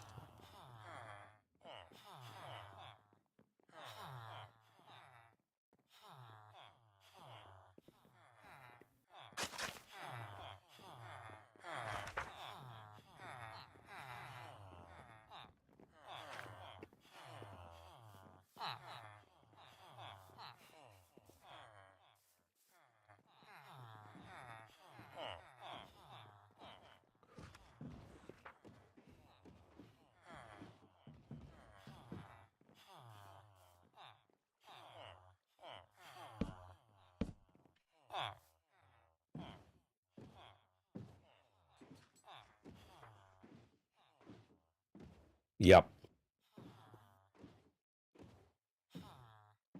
Well, I'm just going to use the boat to bring him back up around here, because this guy's going to stay, because he's just a farmer for now.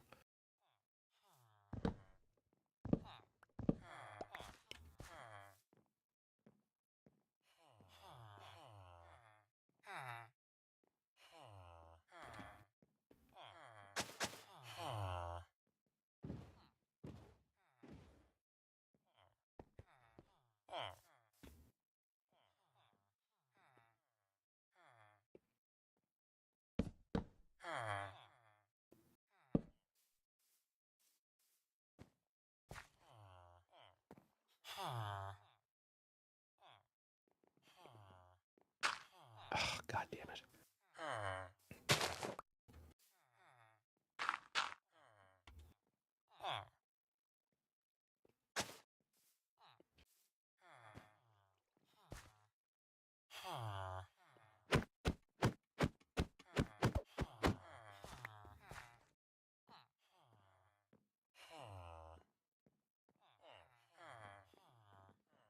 So I can get him back inside from here. That's the reason that I've got this set up here.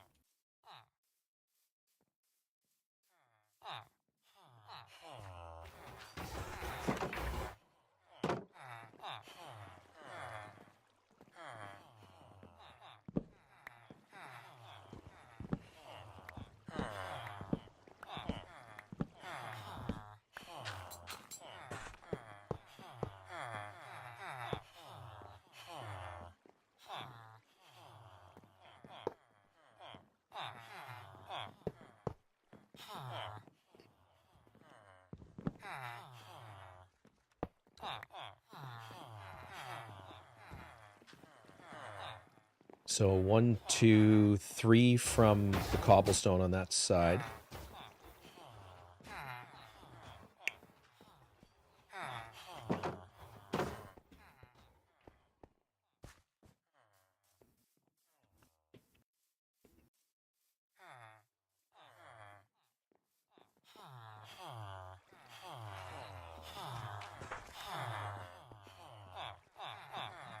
One, two, three.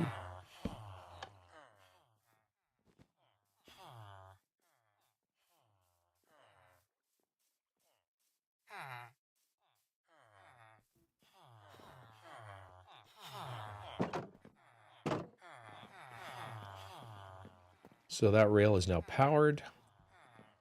We got a 1 block gap on the way out, so that'll work.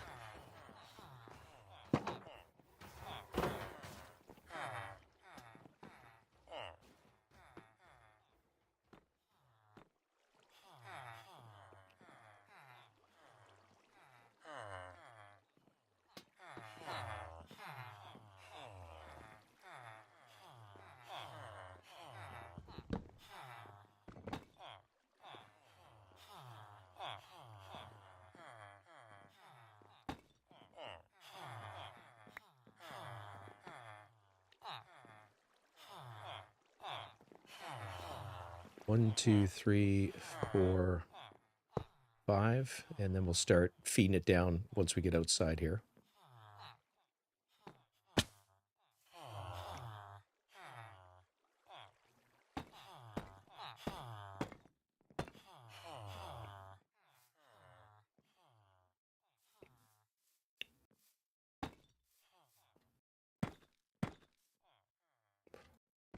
I'm going to do this in the reverse.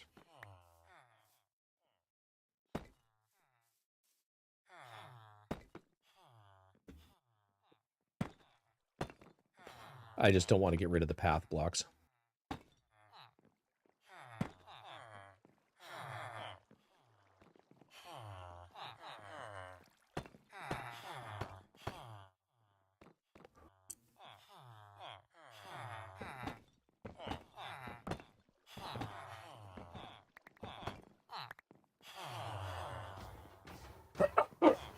Jesus, excuse me. 1, 2, 3, 4, 5, 7. Put another one there.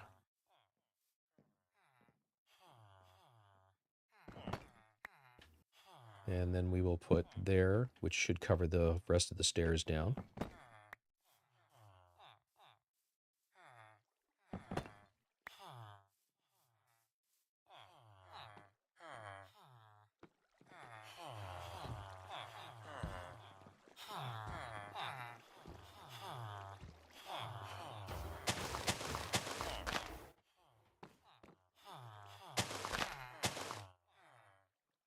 Fuck.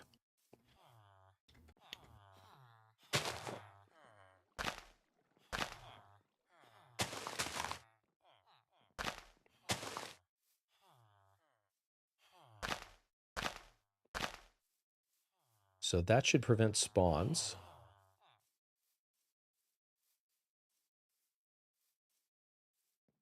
I think that's 2 blocks tall the whole way. So basically I'm just preventing the iron golems from being able to spawn here.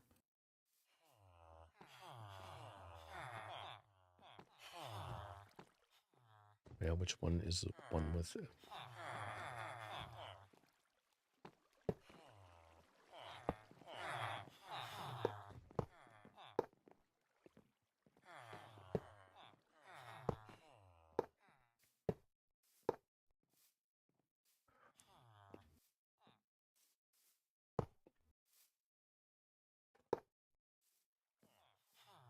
I think those are all powered, but just in case, I'm just going to throw another lever on here.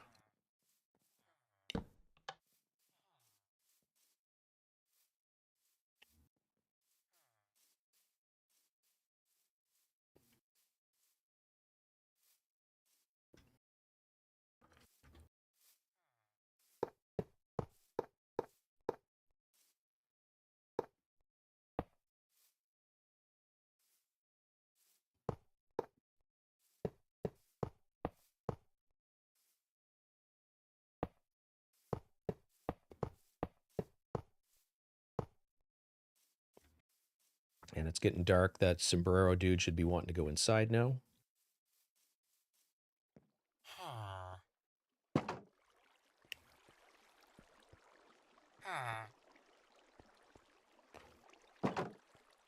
Go on.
Oops, wrong way.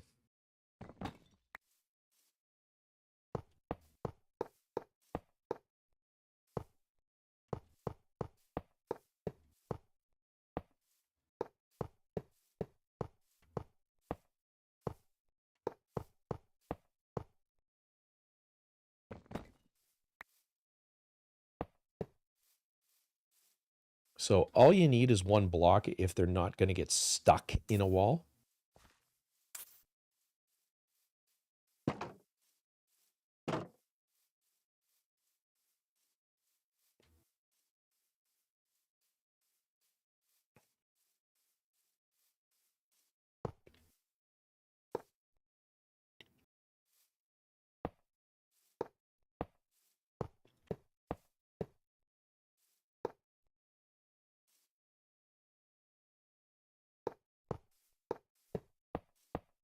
Actually, let's just do this.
So that's 3.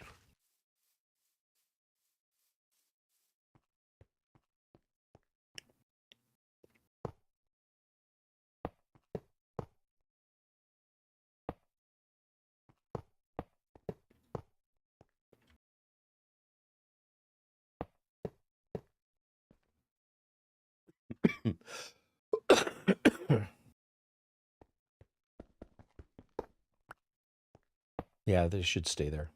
So let's just test this to make sure it goes all the way back.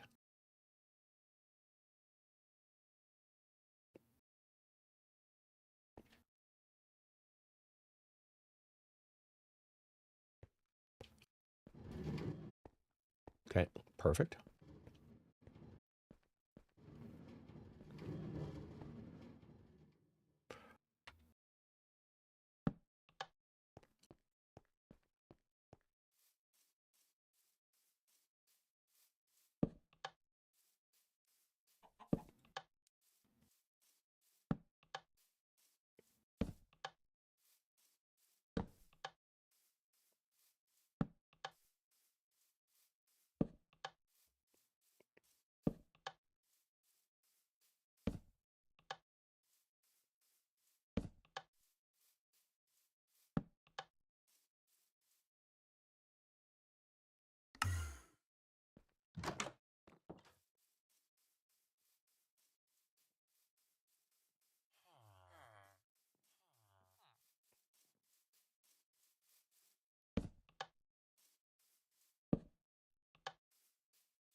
I see a lot of people building using entire blocks of redstone to power these rails, and it's just wasteful of resources in my opinion. I mean, yeah, you can do it. You know, if you've got an abundance of resources, it certainly is doable, but there's not really any need.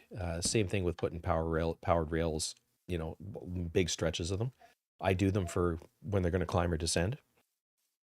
And then with a human-sized anything in a minecart, every 8th rail needs to be powered.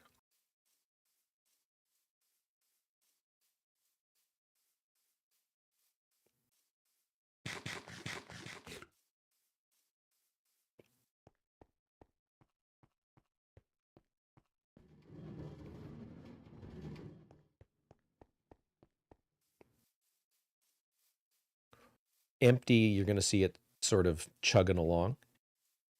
It carries a little bit more inertia when it's not empty. Oh, good. Got to go slaughter that cow.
So what we're going to do now.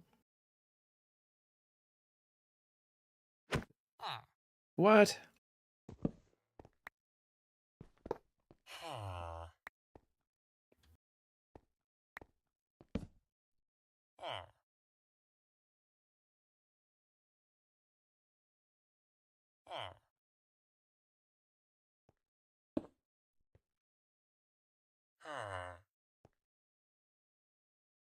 Got loyalty 1. So by putting that block there, I could also put a trapdoor. But by putting that block there, he can't get out. So basically what I'm going to do now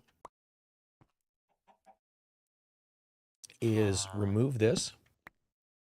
You can see he goes back to being a regular villager. Put it back in. He just bonded with it. He's now got Silk Touch. I've already got Silk Touch back at the base, so that's not what we're looking for.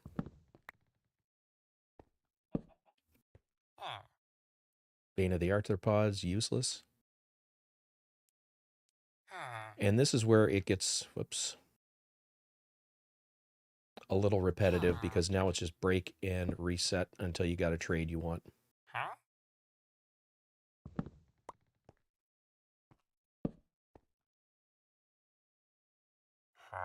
Aqua Affinity. That's a good one, but I've already got it on my one of my pieces. Bookshelf we don't need. Bookshelf we don't need.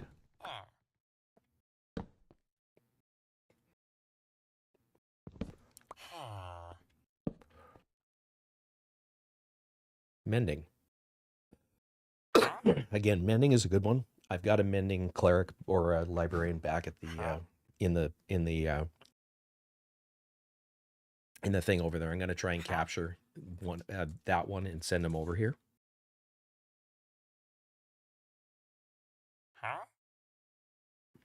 Or I could just kill him. No, we're going to see if we can get something different. It is nighttime. I'm going to go sleep through the night. And then I'm going to put a roof on this thing before we go any further and light it up.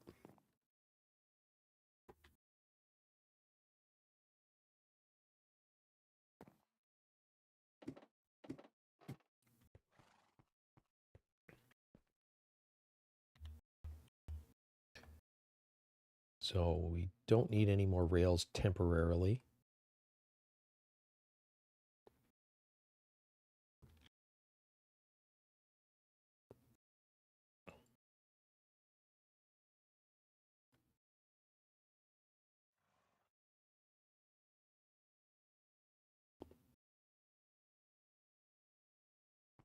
And I got to use the washroom, so I will be right back, everybody.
And I'm back with a cough.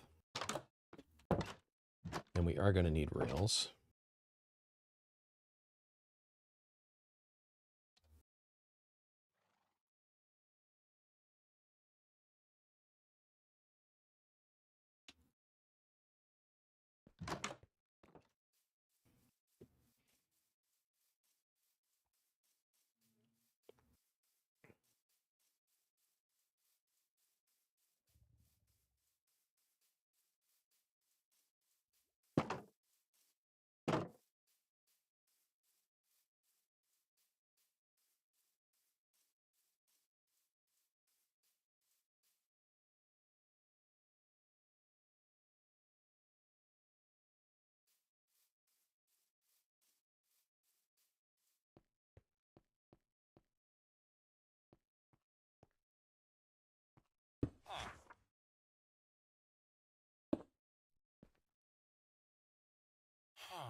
Don't know if I have enough here.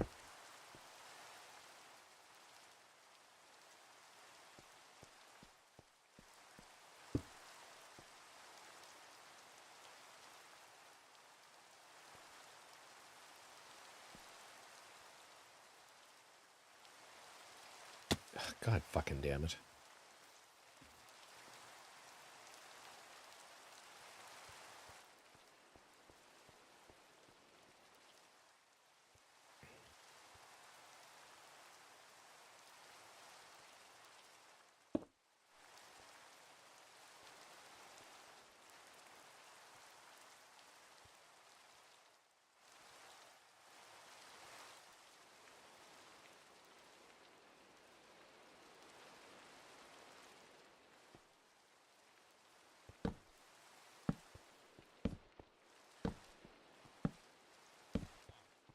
This is probably way more torches than I actually need, but...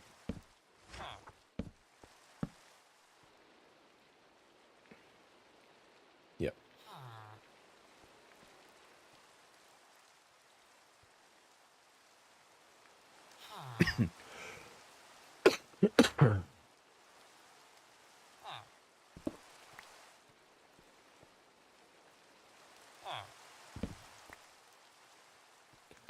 So, I'm going to do this knockback 2. Nope. What I want is protection.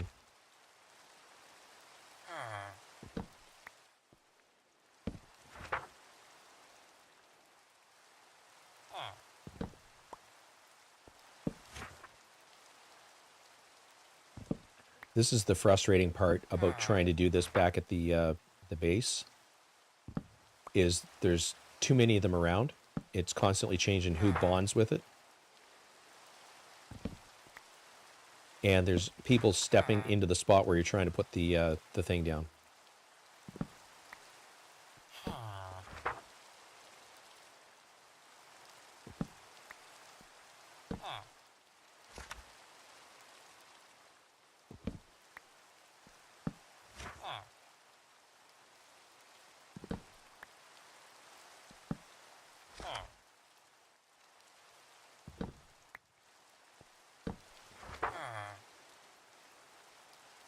And this, sometimes you get it on the first try, sometimes it takes forever to get a trade you're interested in.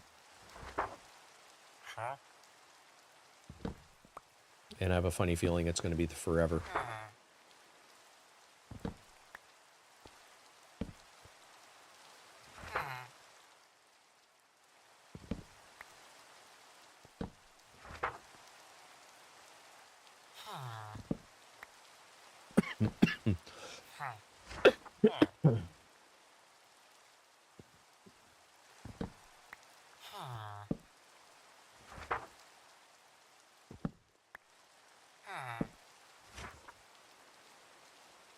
Infinity. No, we don't need that. Fortune 2. Not bad, but I've got a Fortune 3 guy at the other end.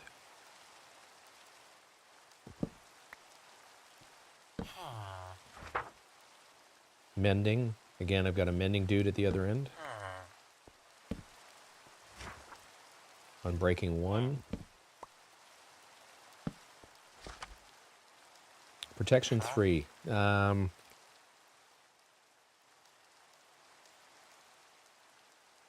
going to take that. So I need to go back and grab some emeralds just to lock it in. I only have to trade with them once.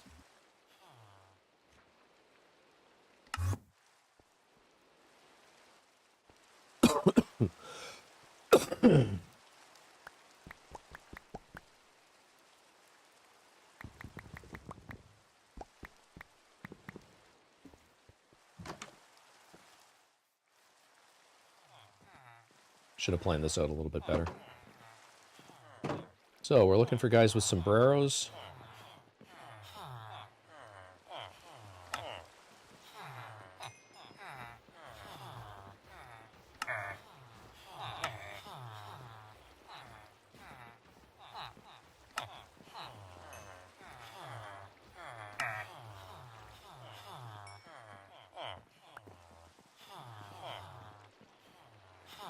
Another guy with sombrero here.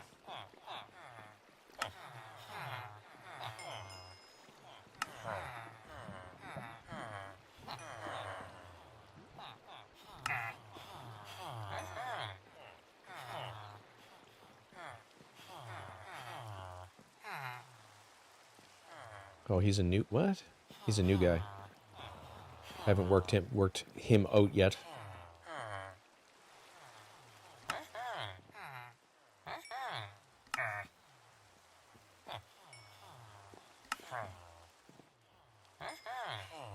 So that gave me a little better than a stack.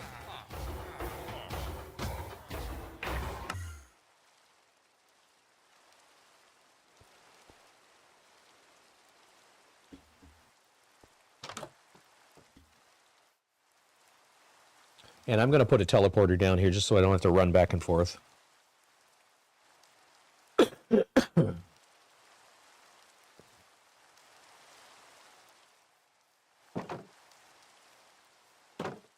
And a door.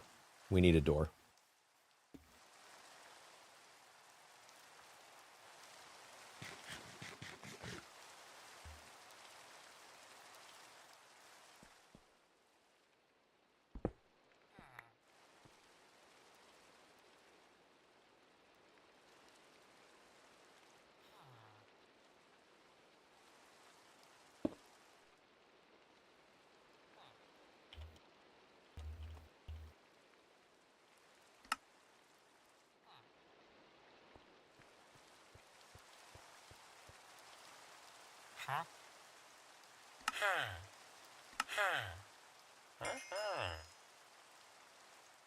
So that's all it...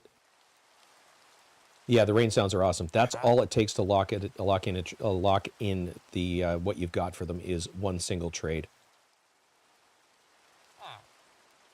So the rest of this I'm going to do off camera because this just takes forever. But we've got this set for the next guy to come in. But that's basically what I have to do is fill these, get the trades that I want. I've got 4 more lecterns, and then we're going to switch to whatever else from there. But I need to put an anchor in this. So we're going to go home.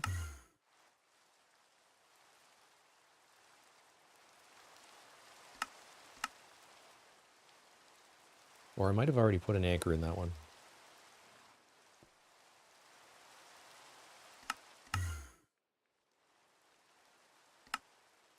Nope.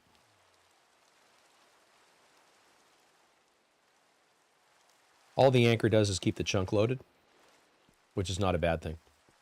So this is not by any stretch of the imagination complete. I want to put a better roof on it. I may have used a different block palette for this. But we also need a door.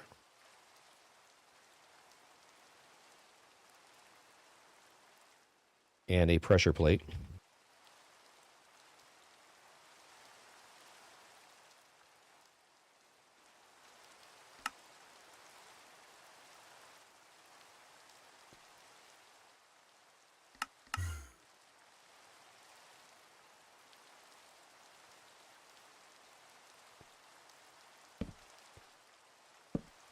So the reason for the pressure plate is it basically turns it into an automatic door.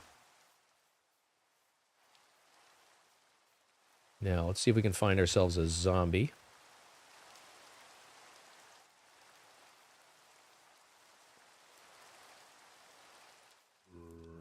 There we go. Fuck. Fuck. Gotta pay better attention.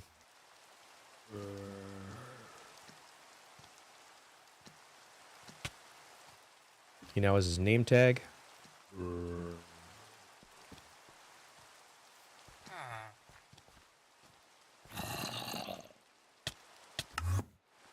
And he's trapped down below.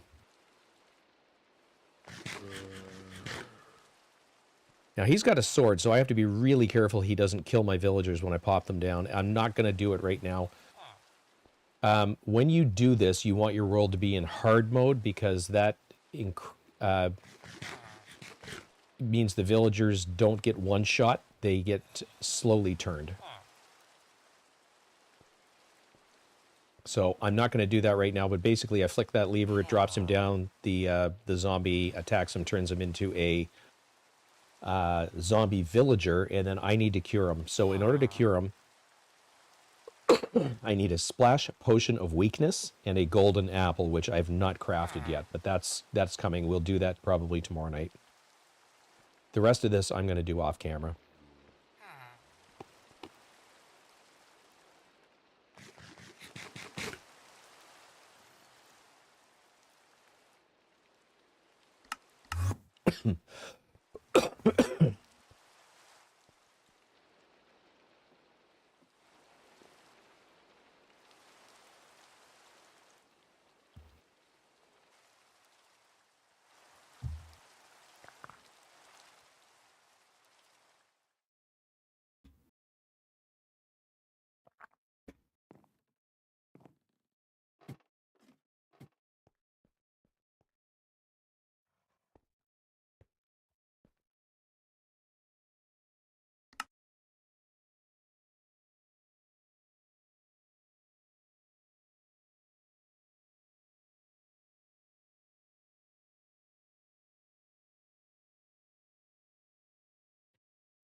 So what I'm going to do is go clean up the mess that I made down there.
And I'm just going to get rid of these animals because I don't want the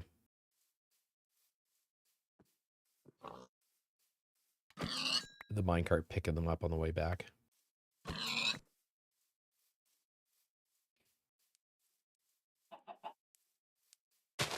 Whoops. Whoops.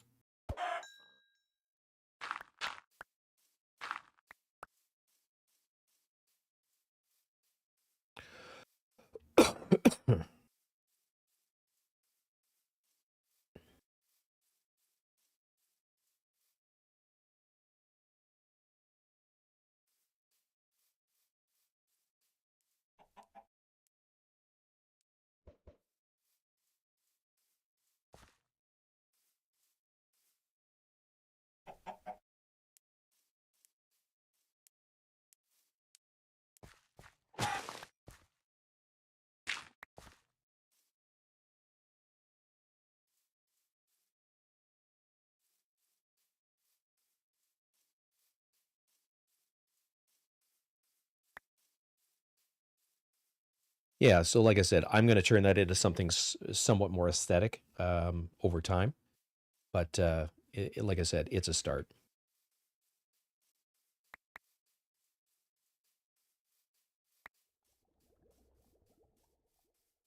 So before I can do all of this, villager stuff, I need to craft potions.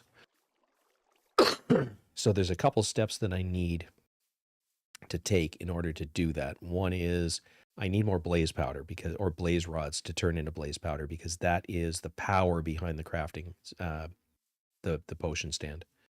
And then the potion of weakness is fermented spider eyes, which I've made 2.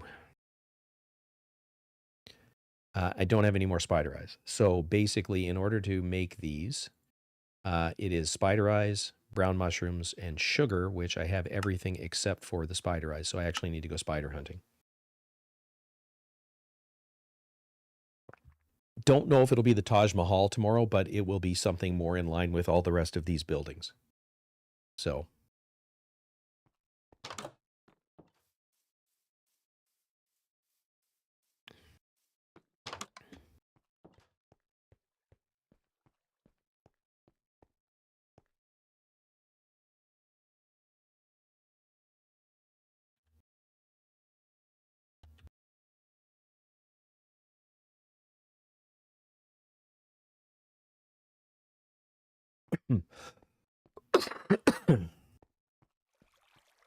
while we were doing all of that, the digital miner in the end is probably done.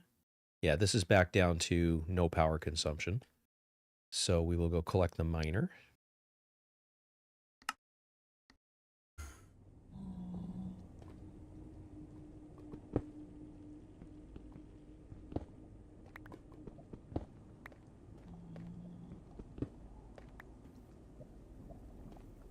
And head home.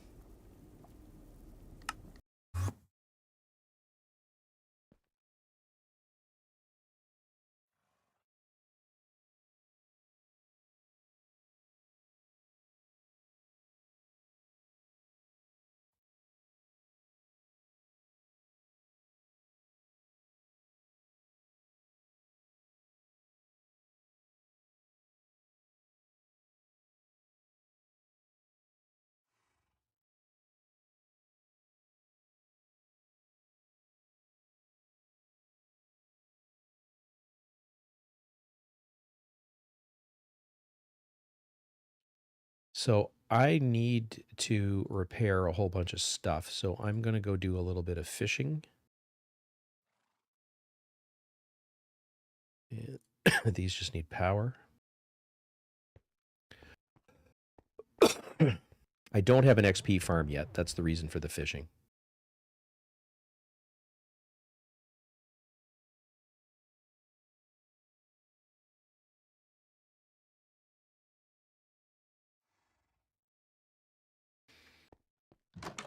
Because if I don't do it now, I will forget to do it and then wonder why whatever piece it is broken.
Protection 3, piercing 3. Nice.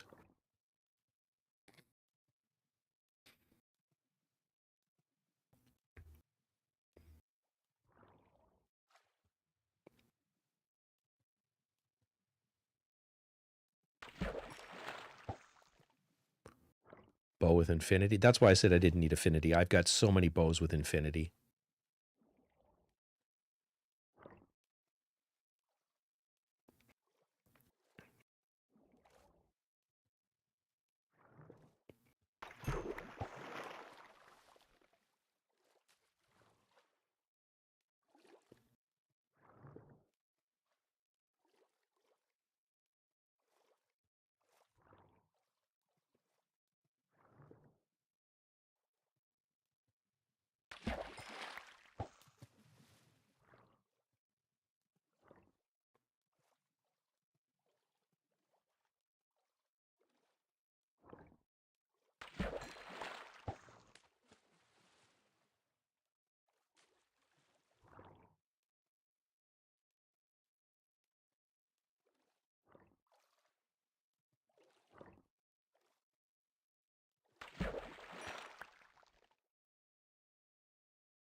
It looks like I lost my stream on Twitch.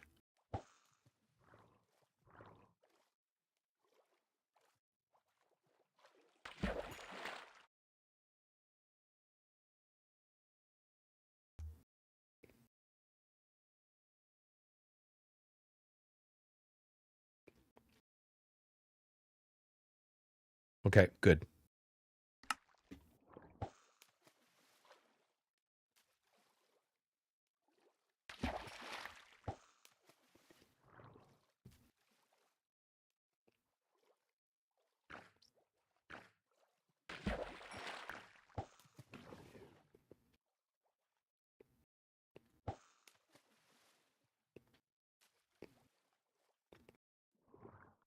Now, if I had a proper XP farm, this whole process would take 10 seconds.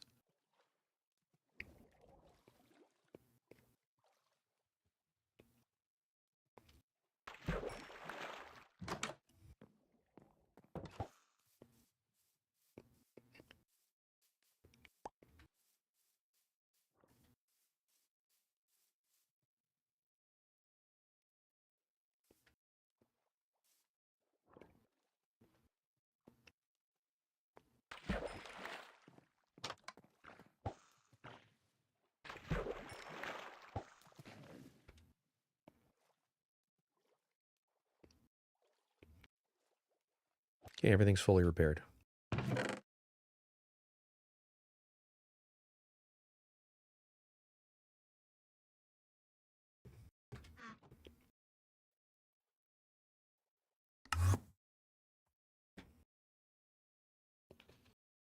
This drinking water is ridiculous. I got to use the washroom again. I will be back.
All right, we're back.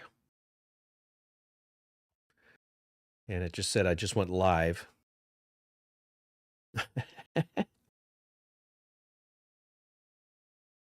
I don't know what's going on. I might have had an temporary internet disruption.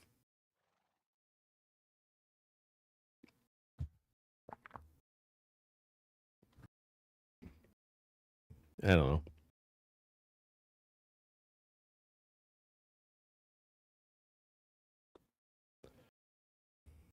I'll have a Halls here while I'm thinking.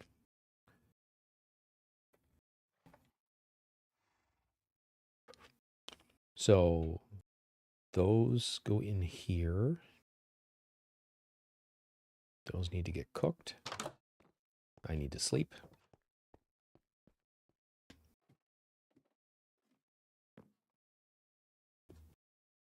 Yeah, Discord, it can be very slow, but I mean, it just popped up in the stream chat itself that that I'm live on Twitch. So it must have actually fully shit the bed there at some point.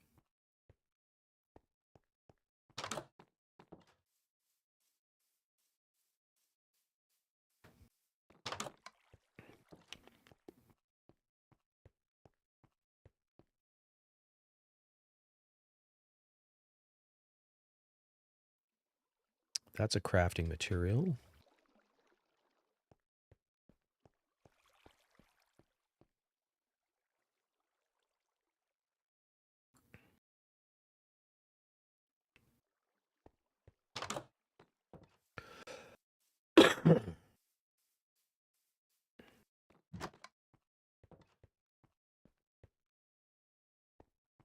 Okay, so we got a whole bunch of ore. We got nether gold ore. I'm going to see if the auto craft thing will work for this. And the other was the nether quartz. I don't know if I can put it all in my inventory. I can. So this we're going to convert manually.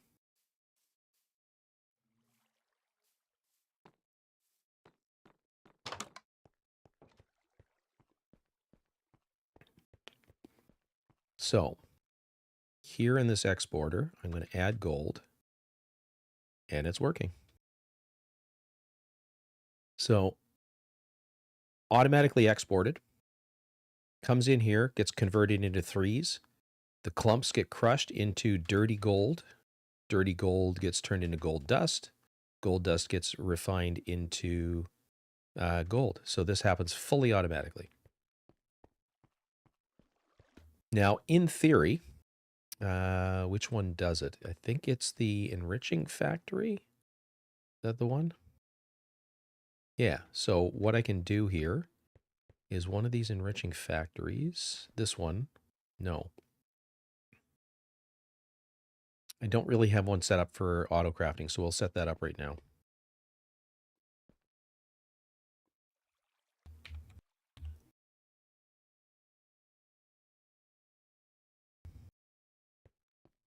So we open up the holes. We need power.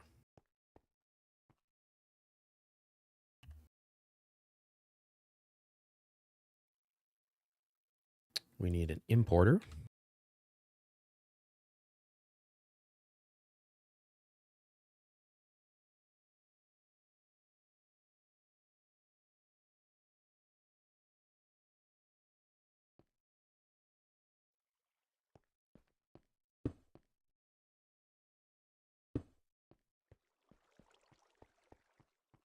And we need an exporter.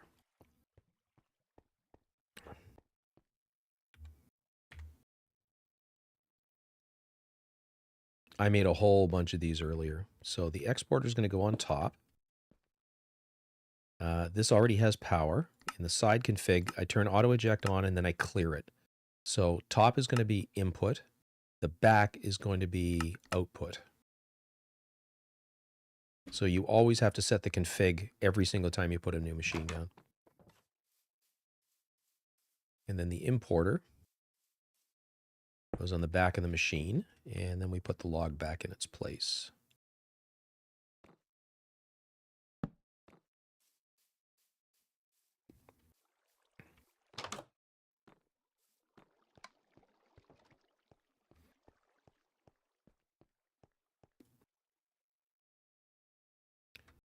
So before we do anything here, I'm going to show you the tier upgrade system. So basic turns it into a factory. So we're going to do one of those. And then we need the advanced.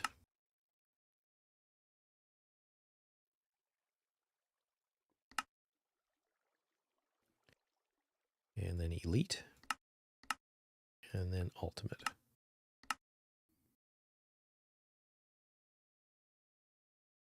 And these can all go back in the storage system, except for one.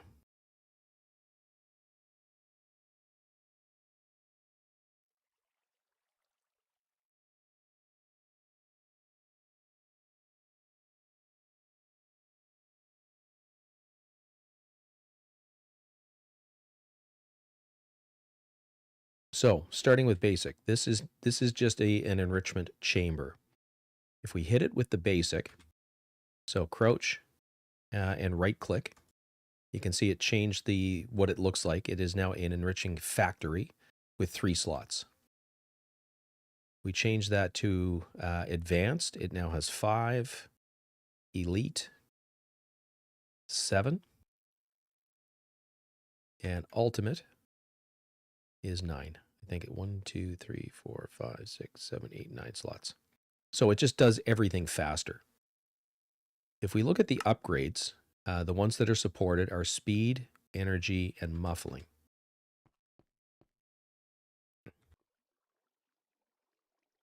If I could spell.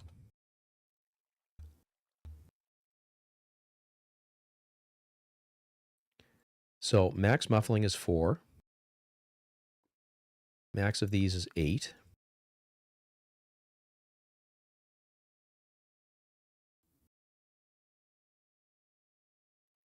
And max energy is 8 as well.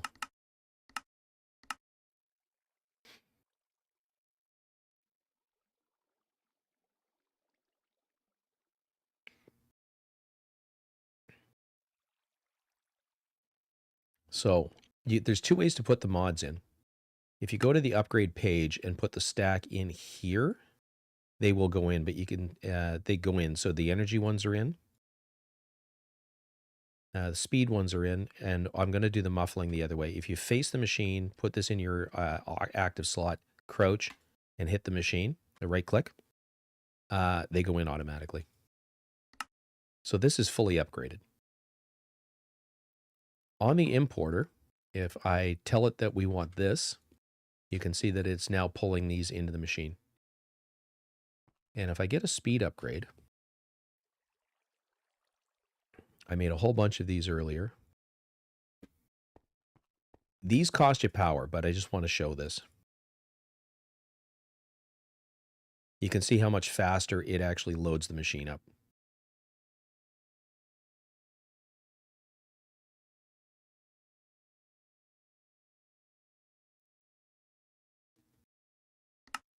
If I turn this on to auto sort, it spreads the load.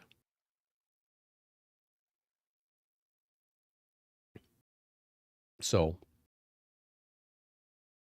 what we need on the thing on the back is a stack upgrade.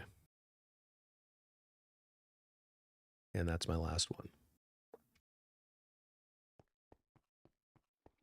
Because you can see the machine is not keeping up with its output demands. I think that was right here.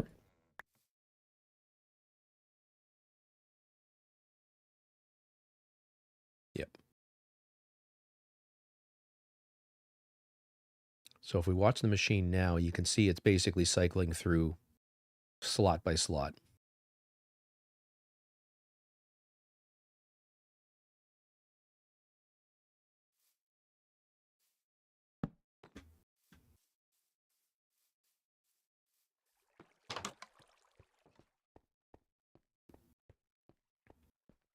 The other way to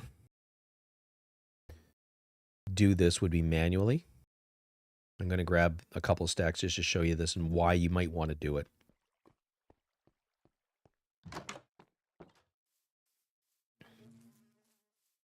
This is assuming that you have fortune.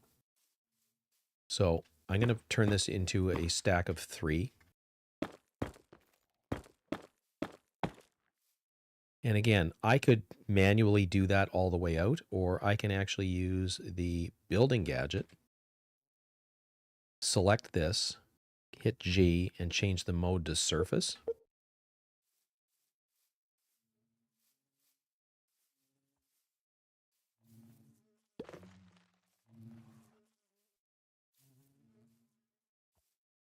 And all 3 are down.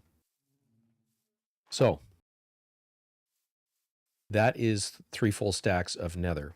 And if I go into my backpack and grab the mining gadget, if I squat right click, I can go 3 by 3. I'm going to go precision mode. Actually, I'm going to go 1 by 1 initially.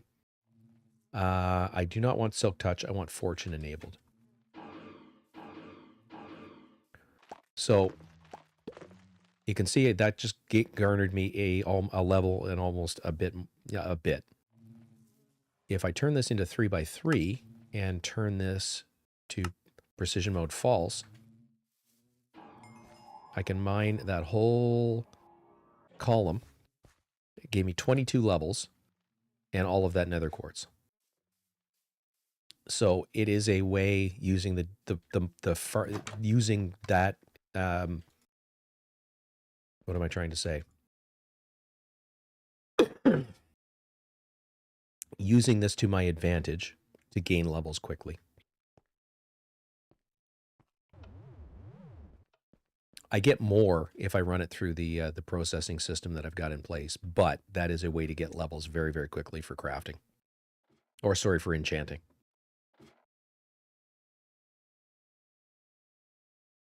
So diamonds, lapis, redstone, nether quartz, coal, all give you XP when you mine them.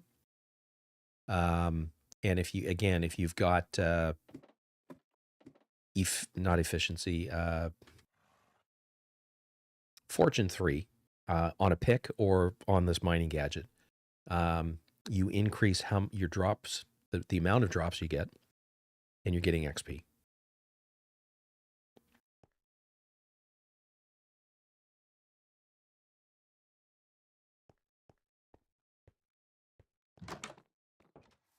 But that was giving me a random. Fortune gives you a random bonus number, whereas if I run them through this machine, I think it was 6 per. So it's a guaranteed drop rate.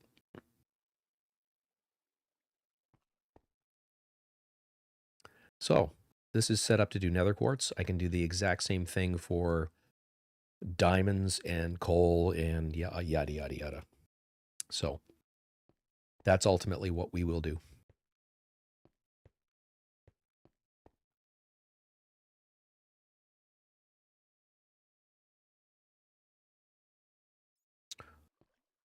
So I don't think there was anything else I wanted to get done tonight, other than maybe starting to turn that into a slightly more aesthetic build. So why don't we do that?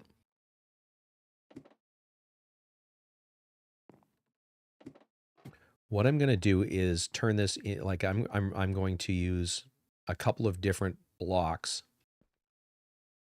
just to give it some texture.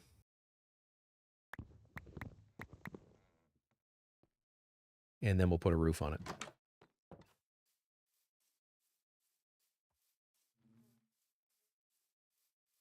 Actually, we'll do all, I'll show you the best way to do this. We're going to turn it all into cobblestone first.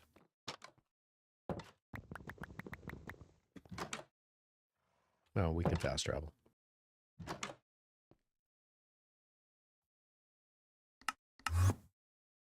So we're going to do this from the outside.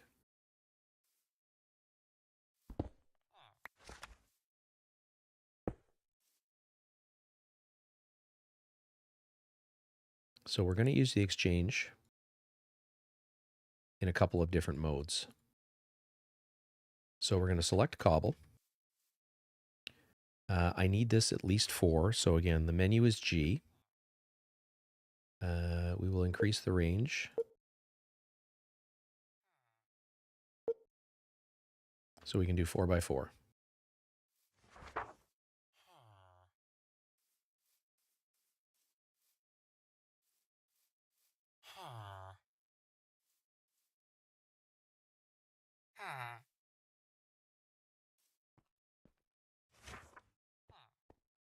And I think, did our zombie burn up? I think he did. God damn it, I forgot to close the hole.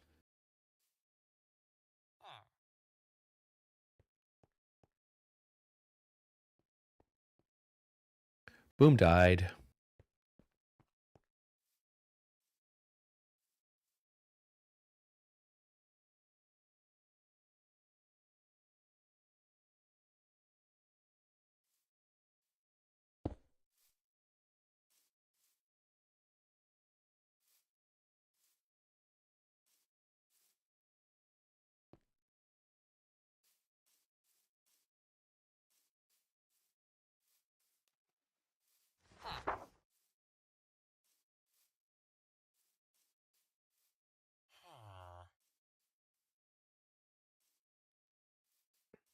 So we're going to have to do that again.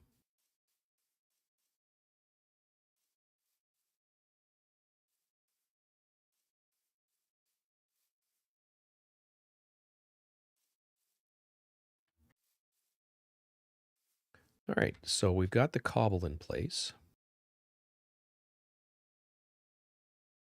We're now going to randomly put in some andesite.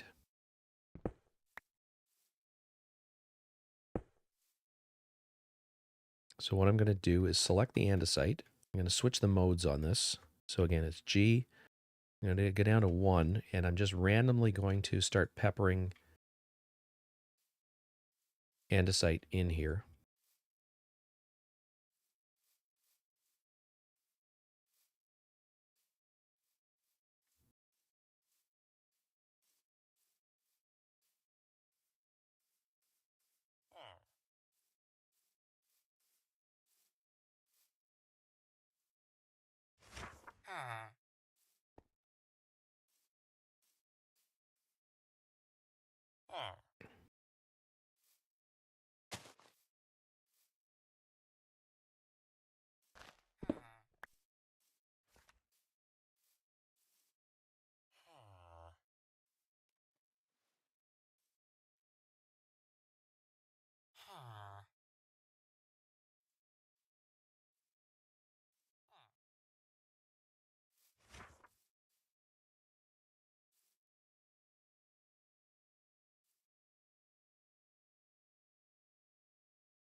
Okay, so that was andesite.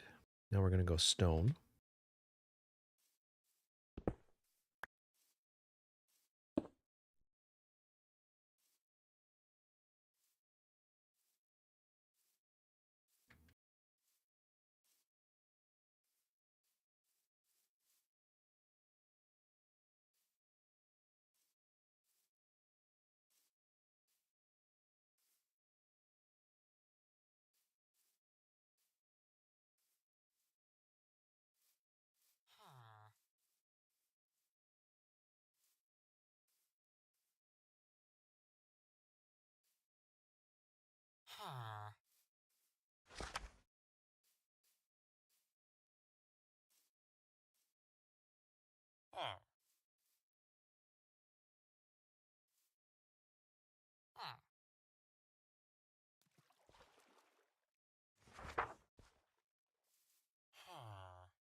So basically what we've just done is you can see that that wall now has, kind of cool texture to it.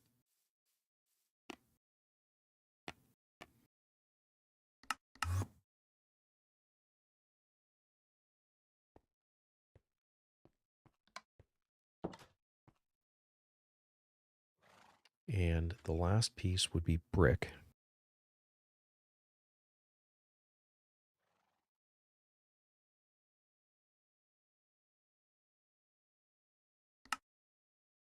So we'll do, that should be enough.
And like I said, I'm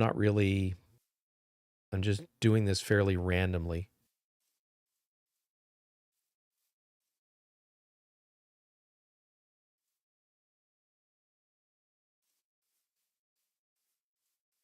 So now it looks like a much older building.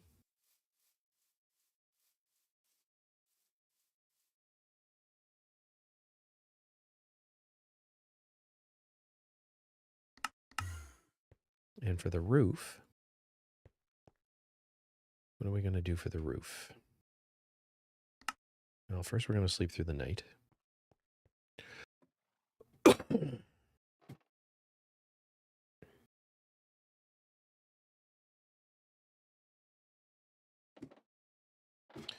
We're going to get another name tag.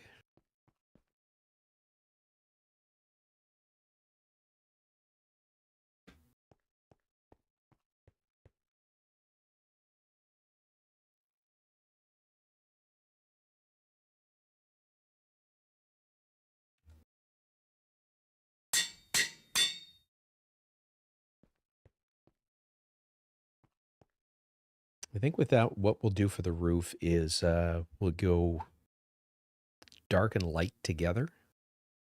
So we'll go deep slate.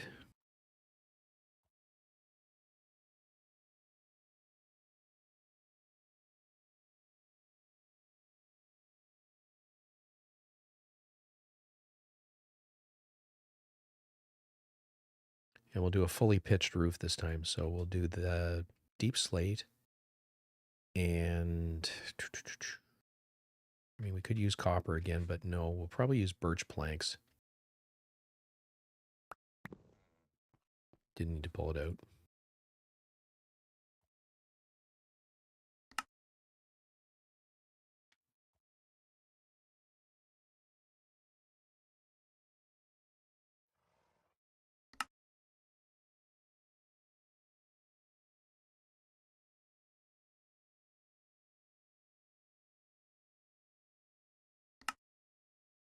We'll see how that looks.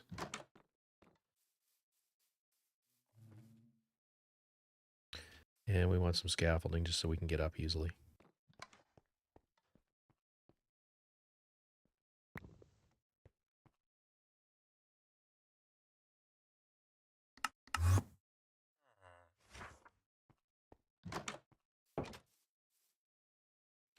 So what we're going to do...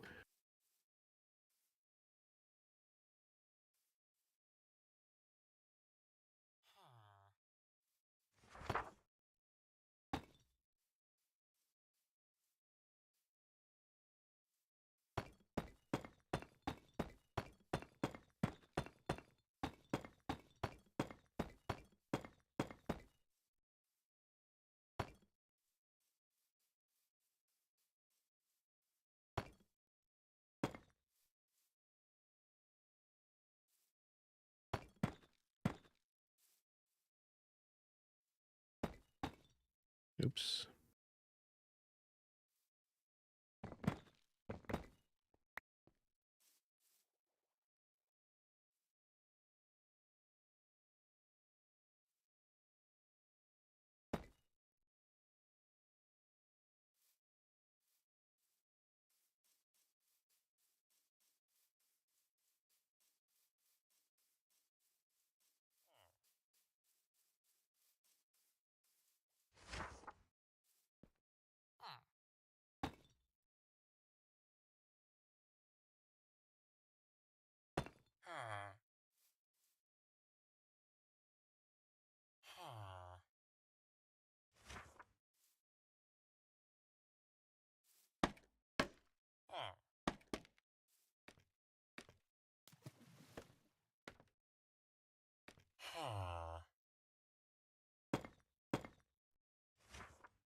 I'm putting this on the wrong way. God damn it.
Oops, right there.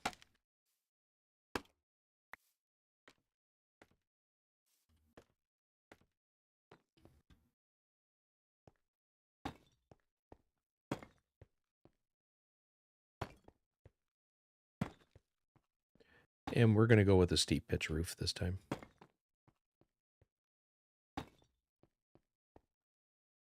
So one thing I haven't mentioned yet when you're building, always build in odd numbers.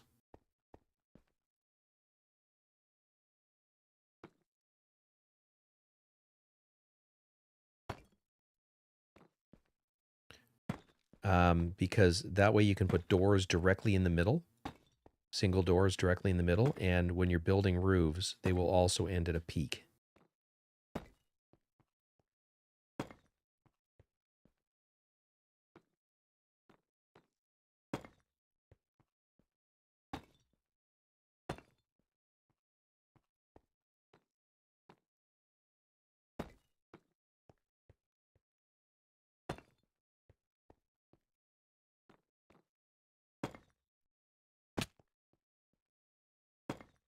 And then what we'll do is we'll just put a, oh, no, it's 2 stairs.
Okay. That was the easy part.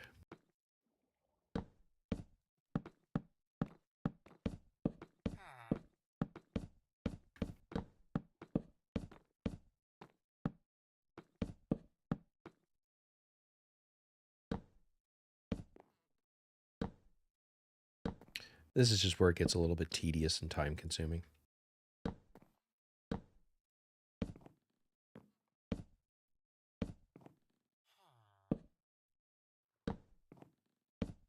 You want to be on the side, but if you go too far, it will misplace the block and turn the stairs sideways or turn it upside down.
I've been doing this a while. The other thing too is if building gets to you, like I find it very, very soothing. But if it gets to you, just go do something different.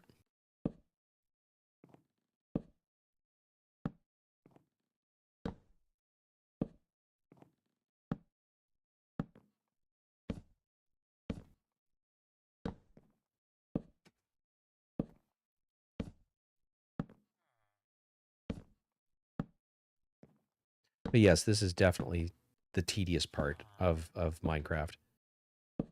What's even worse is when you got a really, really, really big structure like the dome, and you've got scaffolding that you got to move around and rebuild, and that's when it's a pain in the ass.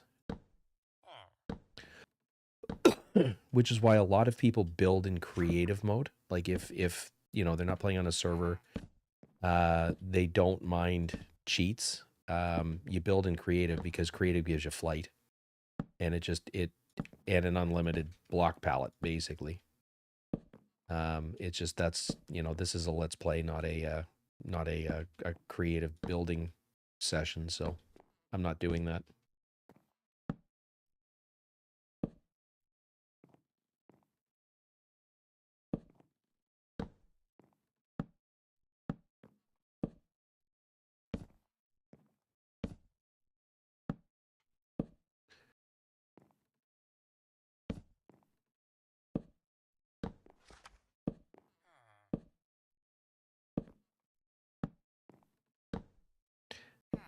There are certain of these devices that make this go a lot quicker, but I don't think that this works. I don't know. Let's give it a try. No, we don't want that. We want...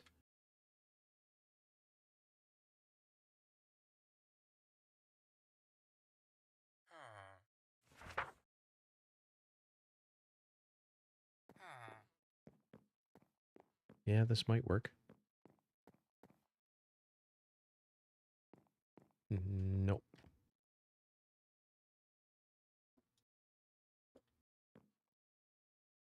Oh, I've got surface. Hang on. We want G build to me.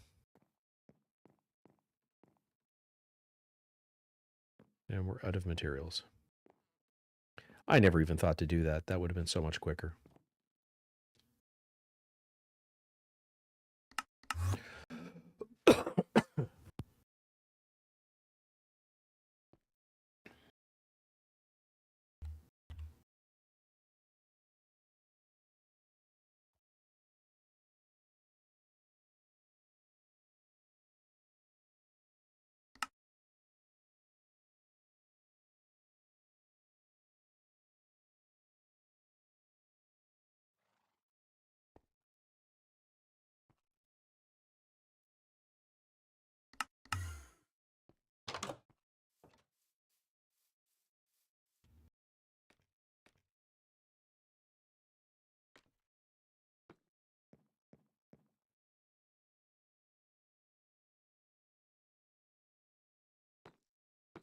Now with this, I think we have to reset for this side.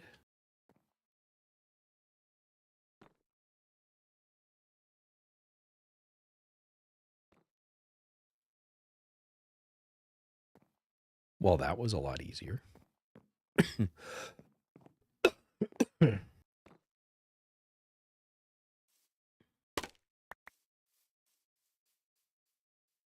then we have to build the gable ends.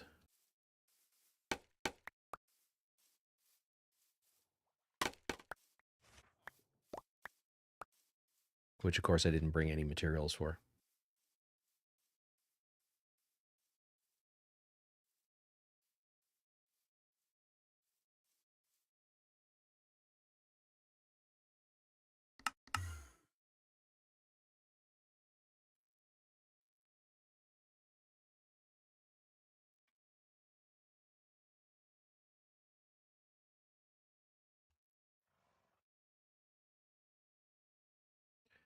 So that was cobblestone.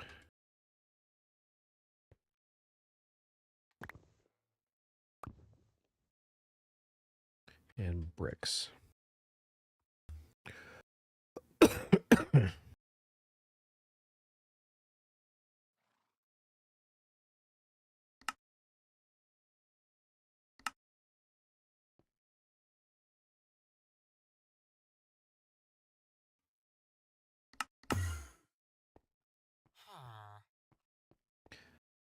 All right, so what we do now, I'm just going to get these out of the way.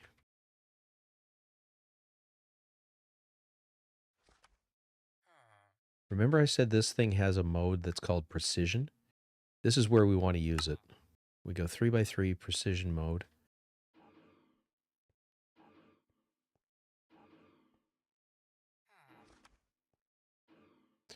So precision mode, doesn't matter how long you hold the trigger down, it only does one action, as opposed to eating through your roof or...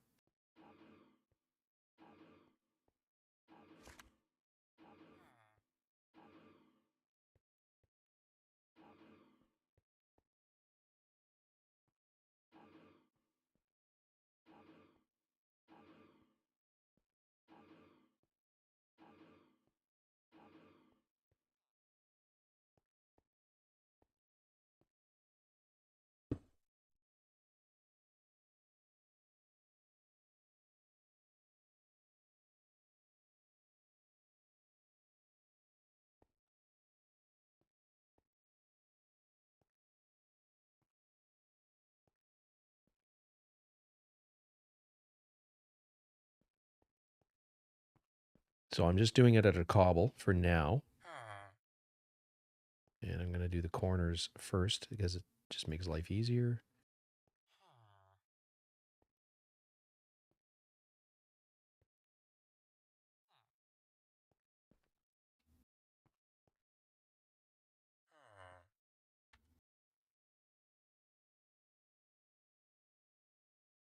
And we're going to go andesite and randomly pop in some andesite.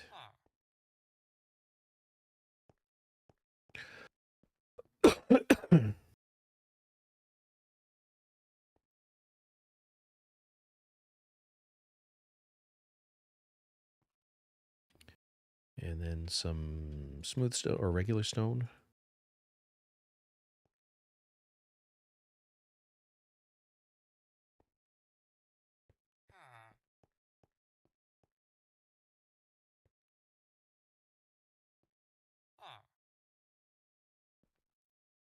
And then some bricks.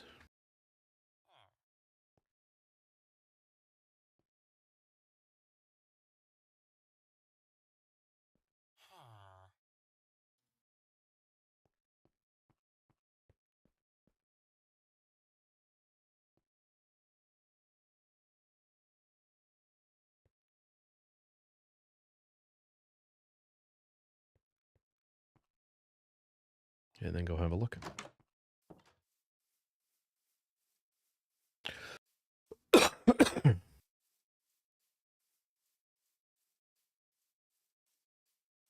There's too much brick on that side, so we're going to find stone.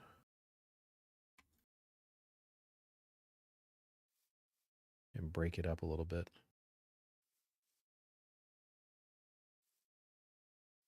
That looks better.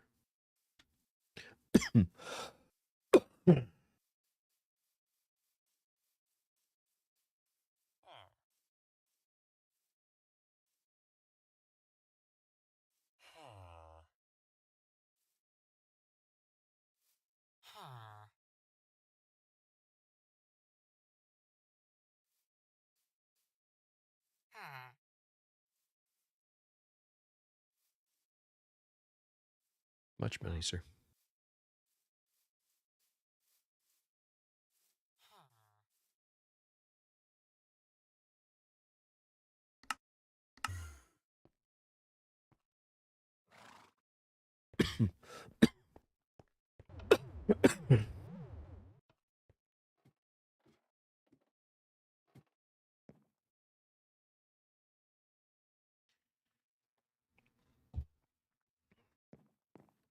Let's go back and have a look.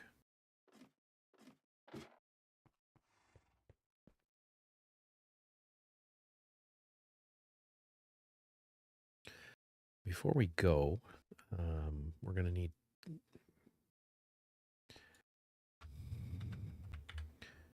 lanterns on the outside.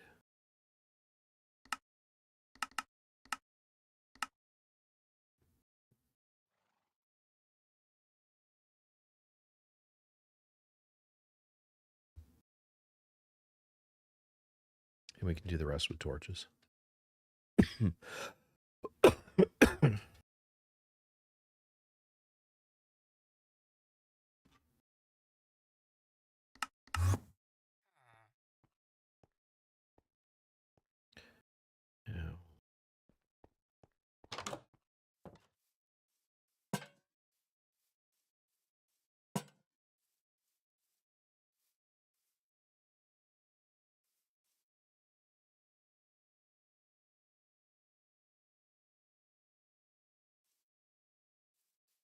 Yeah, we'll just...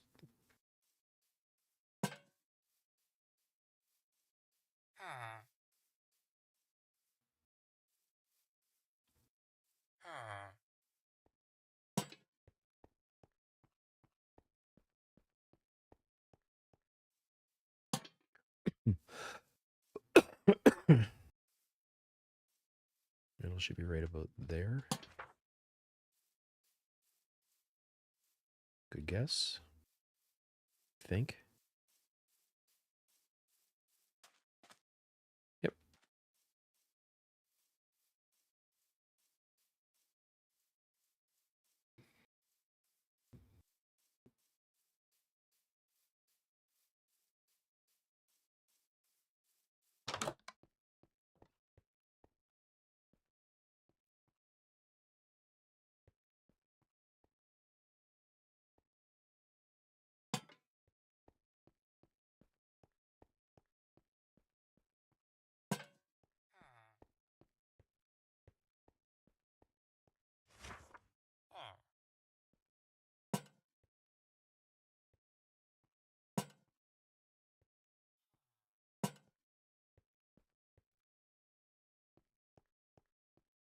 Gonna need more.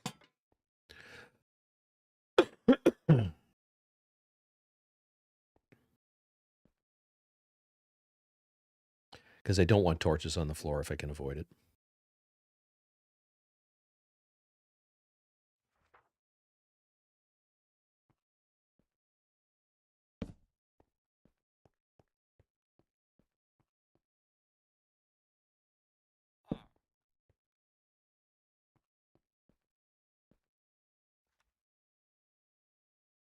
So we need 1, 2, 3 more lanterns.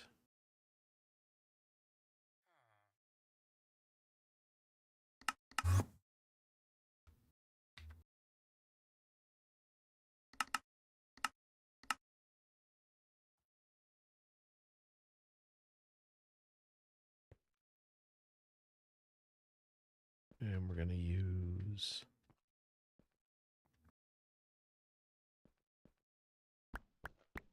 I don't think we'll need more than 3.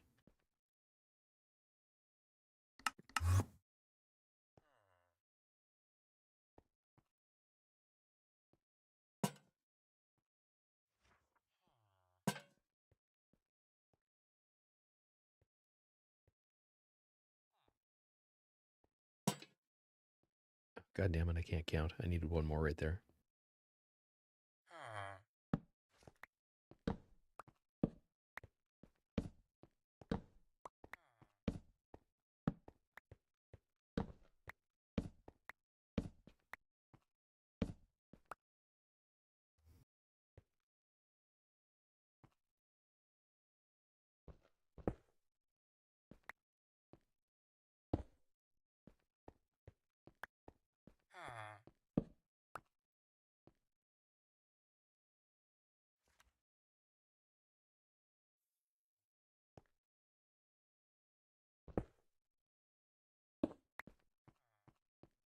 How many is that?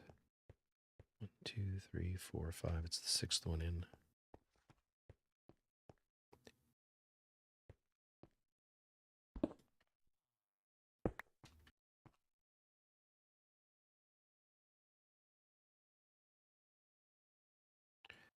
Now this time we want this on 1 by 1, True, and Silk Touch.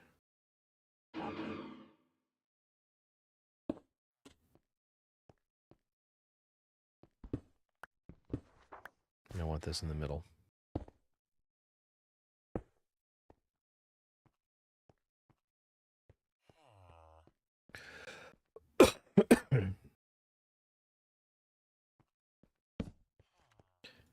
These will eventually have villagers in them, so there won't be able to, nothing will be able to spawn in there. So they should be fine.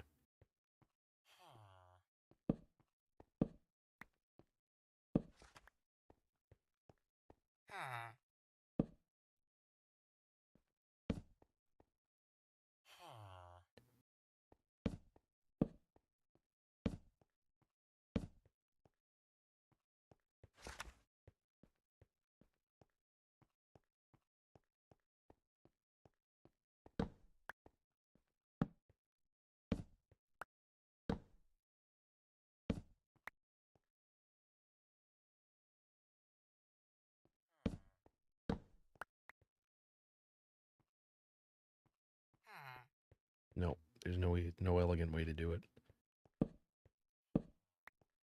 Unless I go to 5.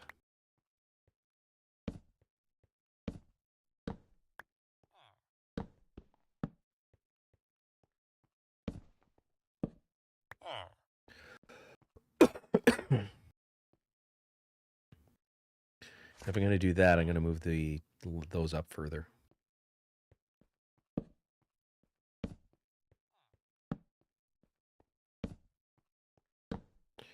Which we will do at a later date.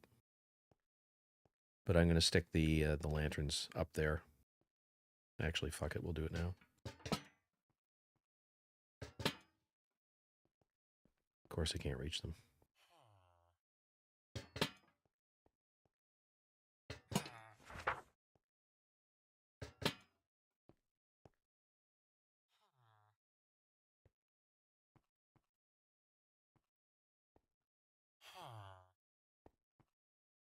And I didn't bring anything to climb with. God damn it.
Yeah, that lights things up a little better.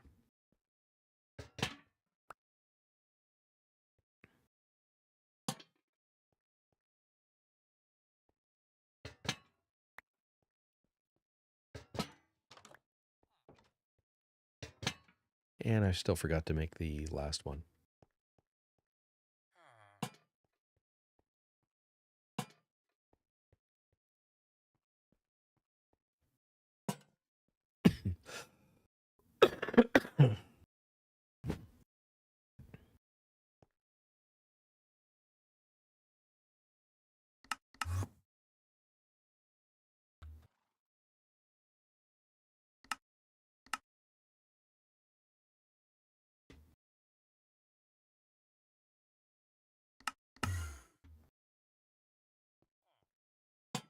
There.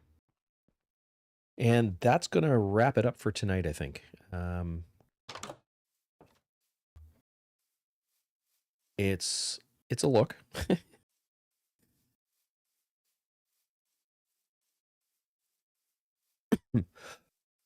Give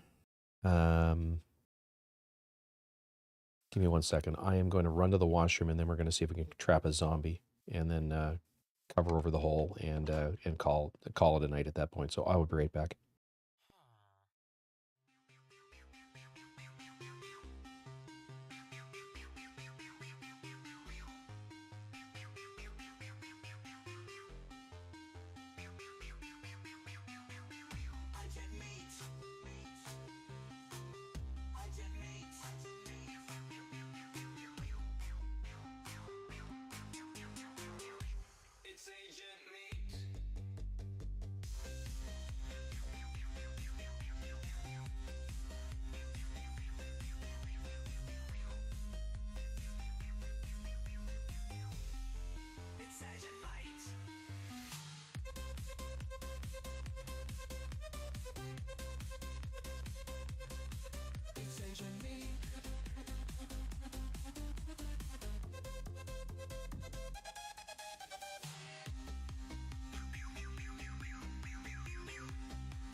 I did that whole sequence off camera by accident because I'm a numpty and I'm tired. So I don't remember. I actually went out. I got, God damn it. So let's go back.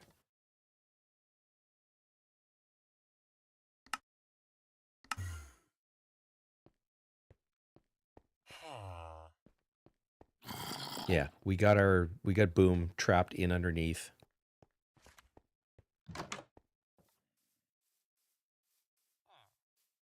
I've got the hole covered over, so he won't burn to death. I'm going to convert this to dirt blocks because it doesn't need to be stone. And this is the sort of finished build. What I was talking about is I actually kind of like this because it looks kind of like an old medieval building with, you know, the rough stone and what almost looks like a sod roof, or sorry, a straw roof. I could put windows on it. I'm not going to bother because this ultimately, once it's finished, I'm going to be seeing the inside of it, not the outside of it. Because I will teleport in here and then do the trading that I need to do and then leave. So basically what I did off camera, unintentionally, was named the zombie, got him trapped, covered over the hole, and then went and slept through the night. And that's what I need to do at this point, for real. So I'm going to call it a night. We will be back. I'm going to load this all up to tomorrow through the day. I just don't think it's good content. Me, you know, breaking and resetting and breaking and resetting. That's ultimately what's involved. But that's, like I said, it's boring. It's not good content. So with that, I'm going to call it a night. Hope you guys enjoyed the stream. We will catch you guys tomorrow. Take care, everybody.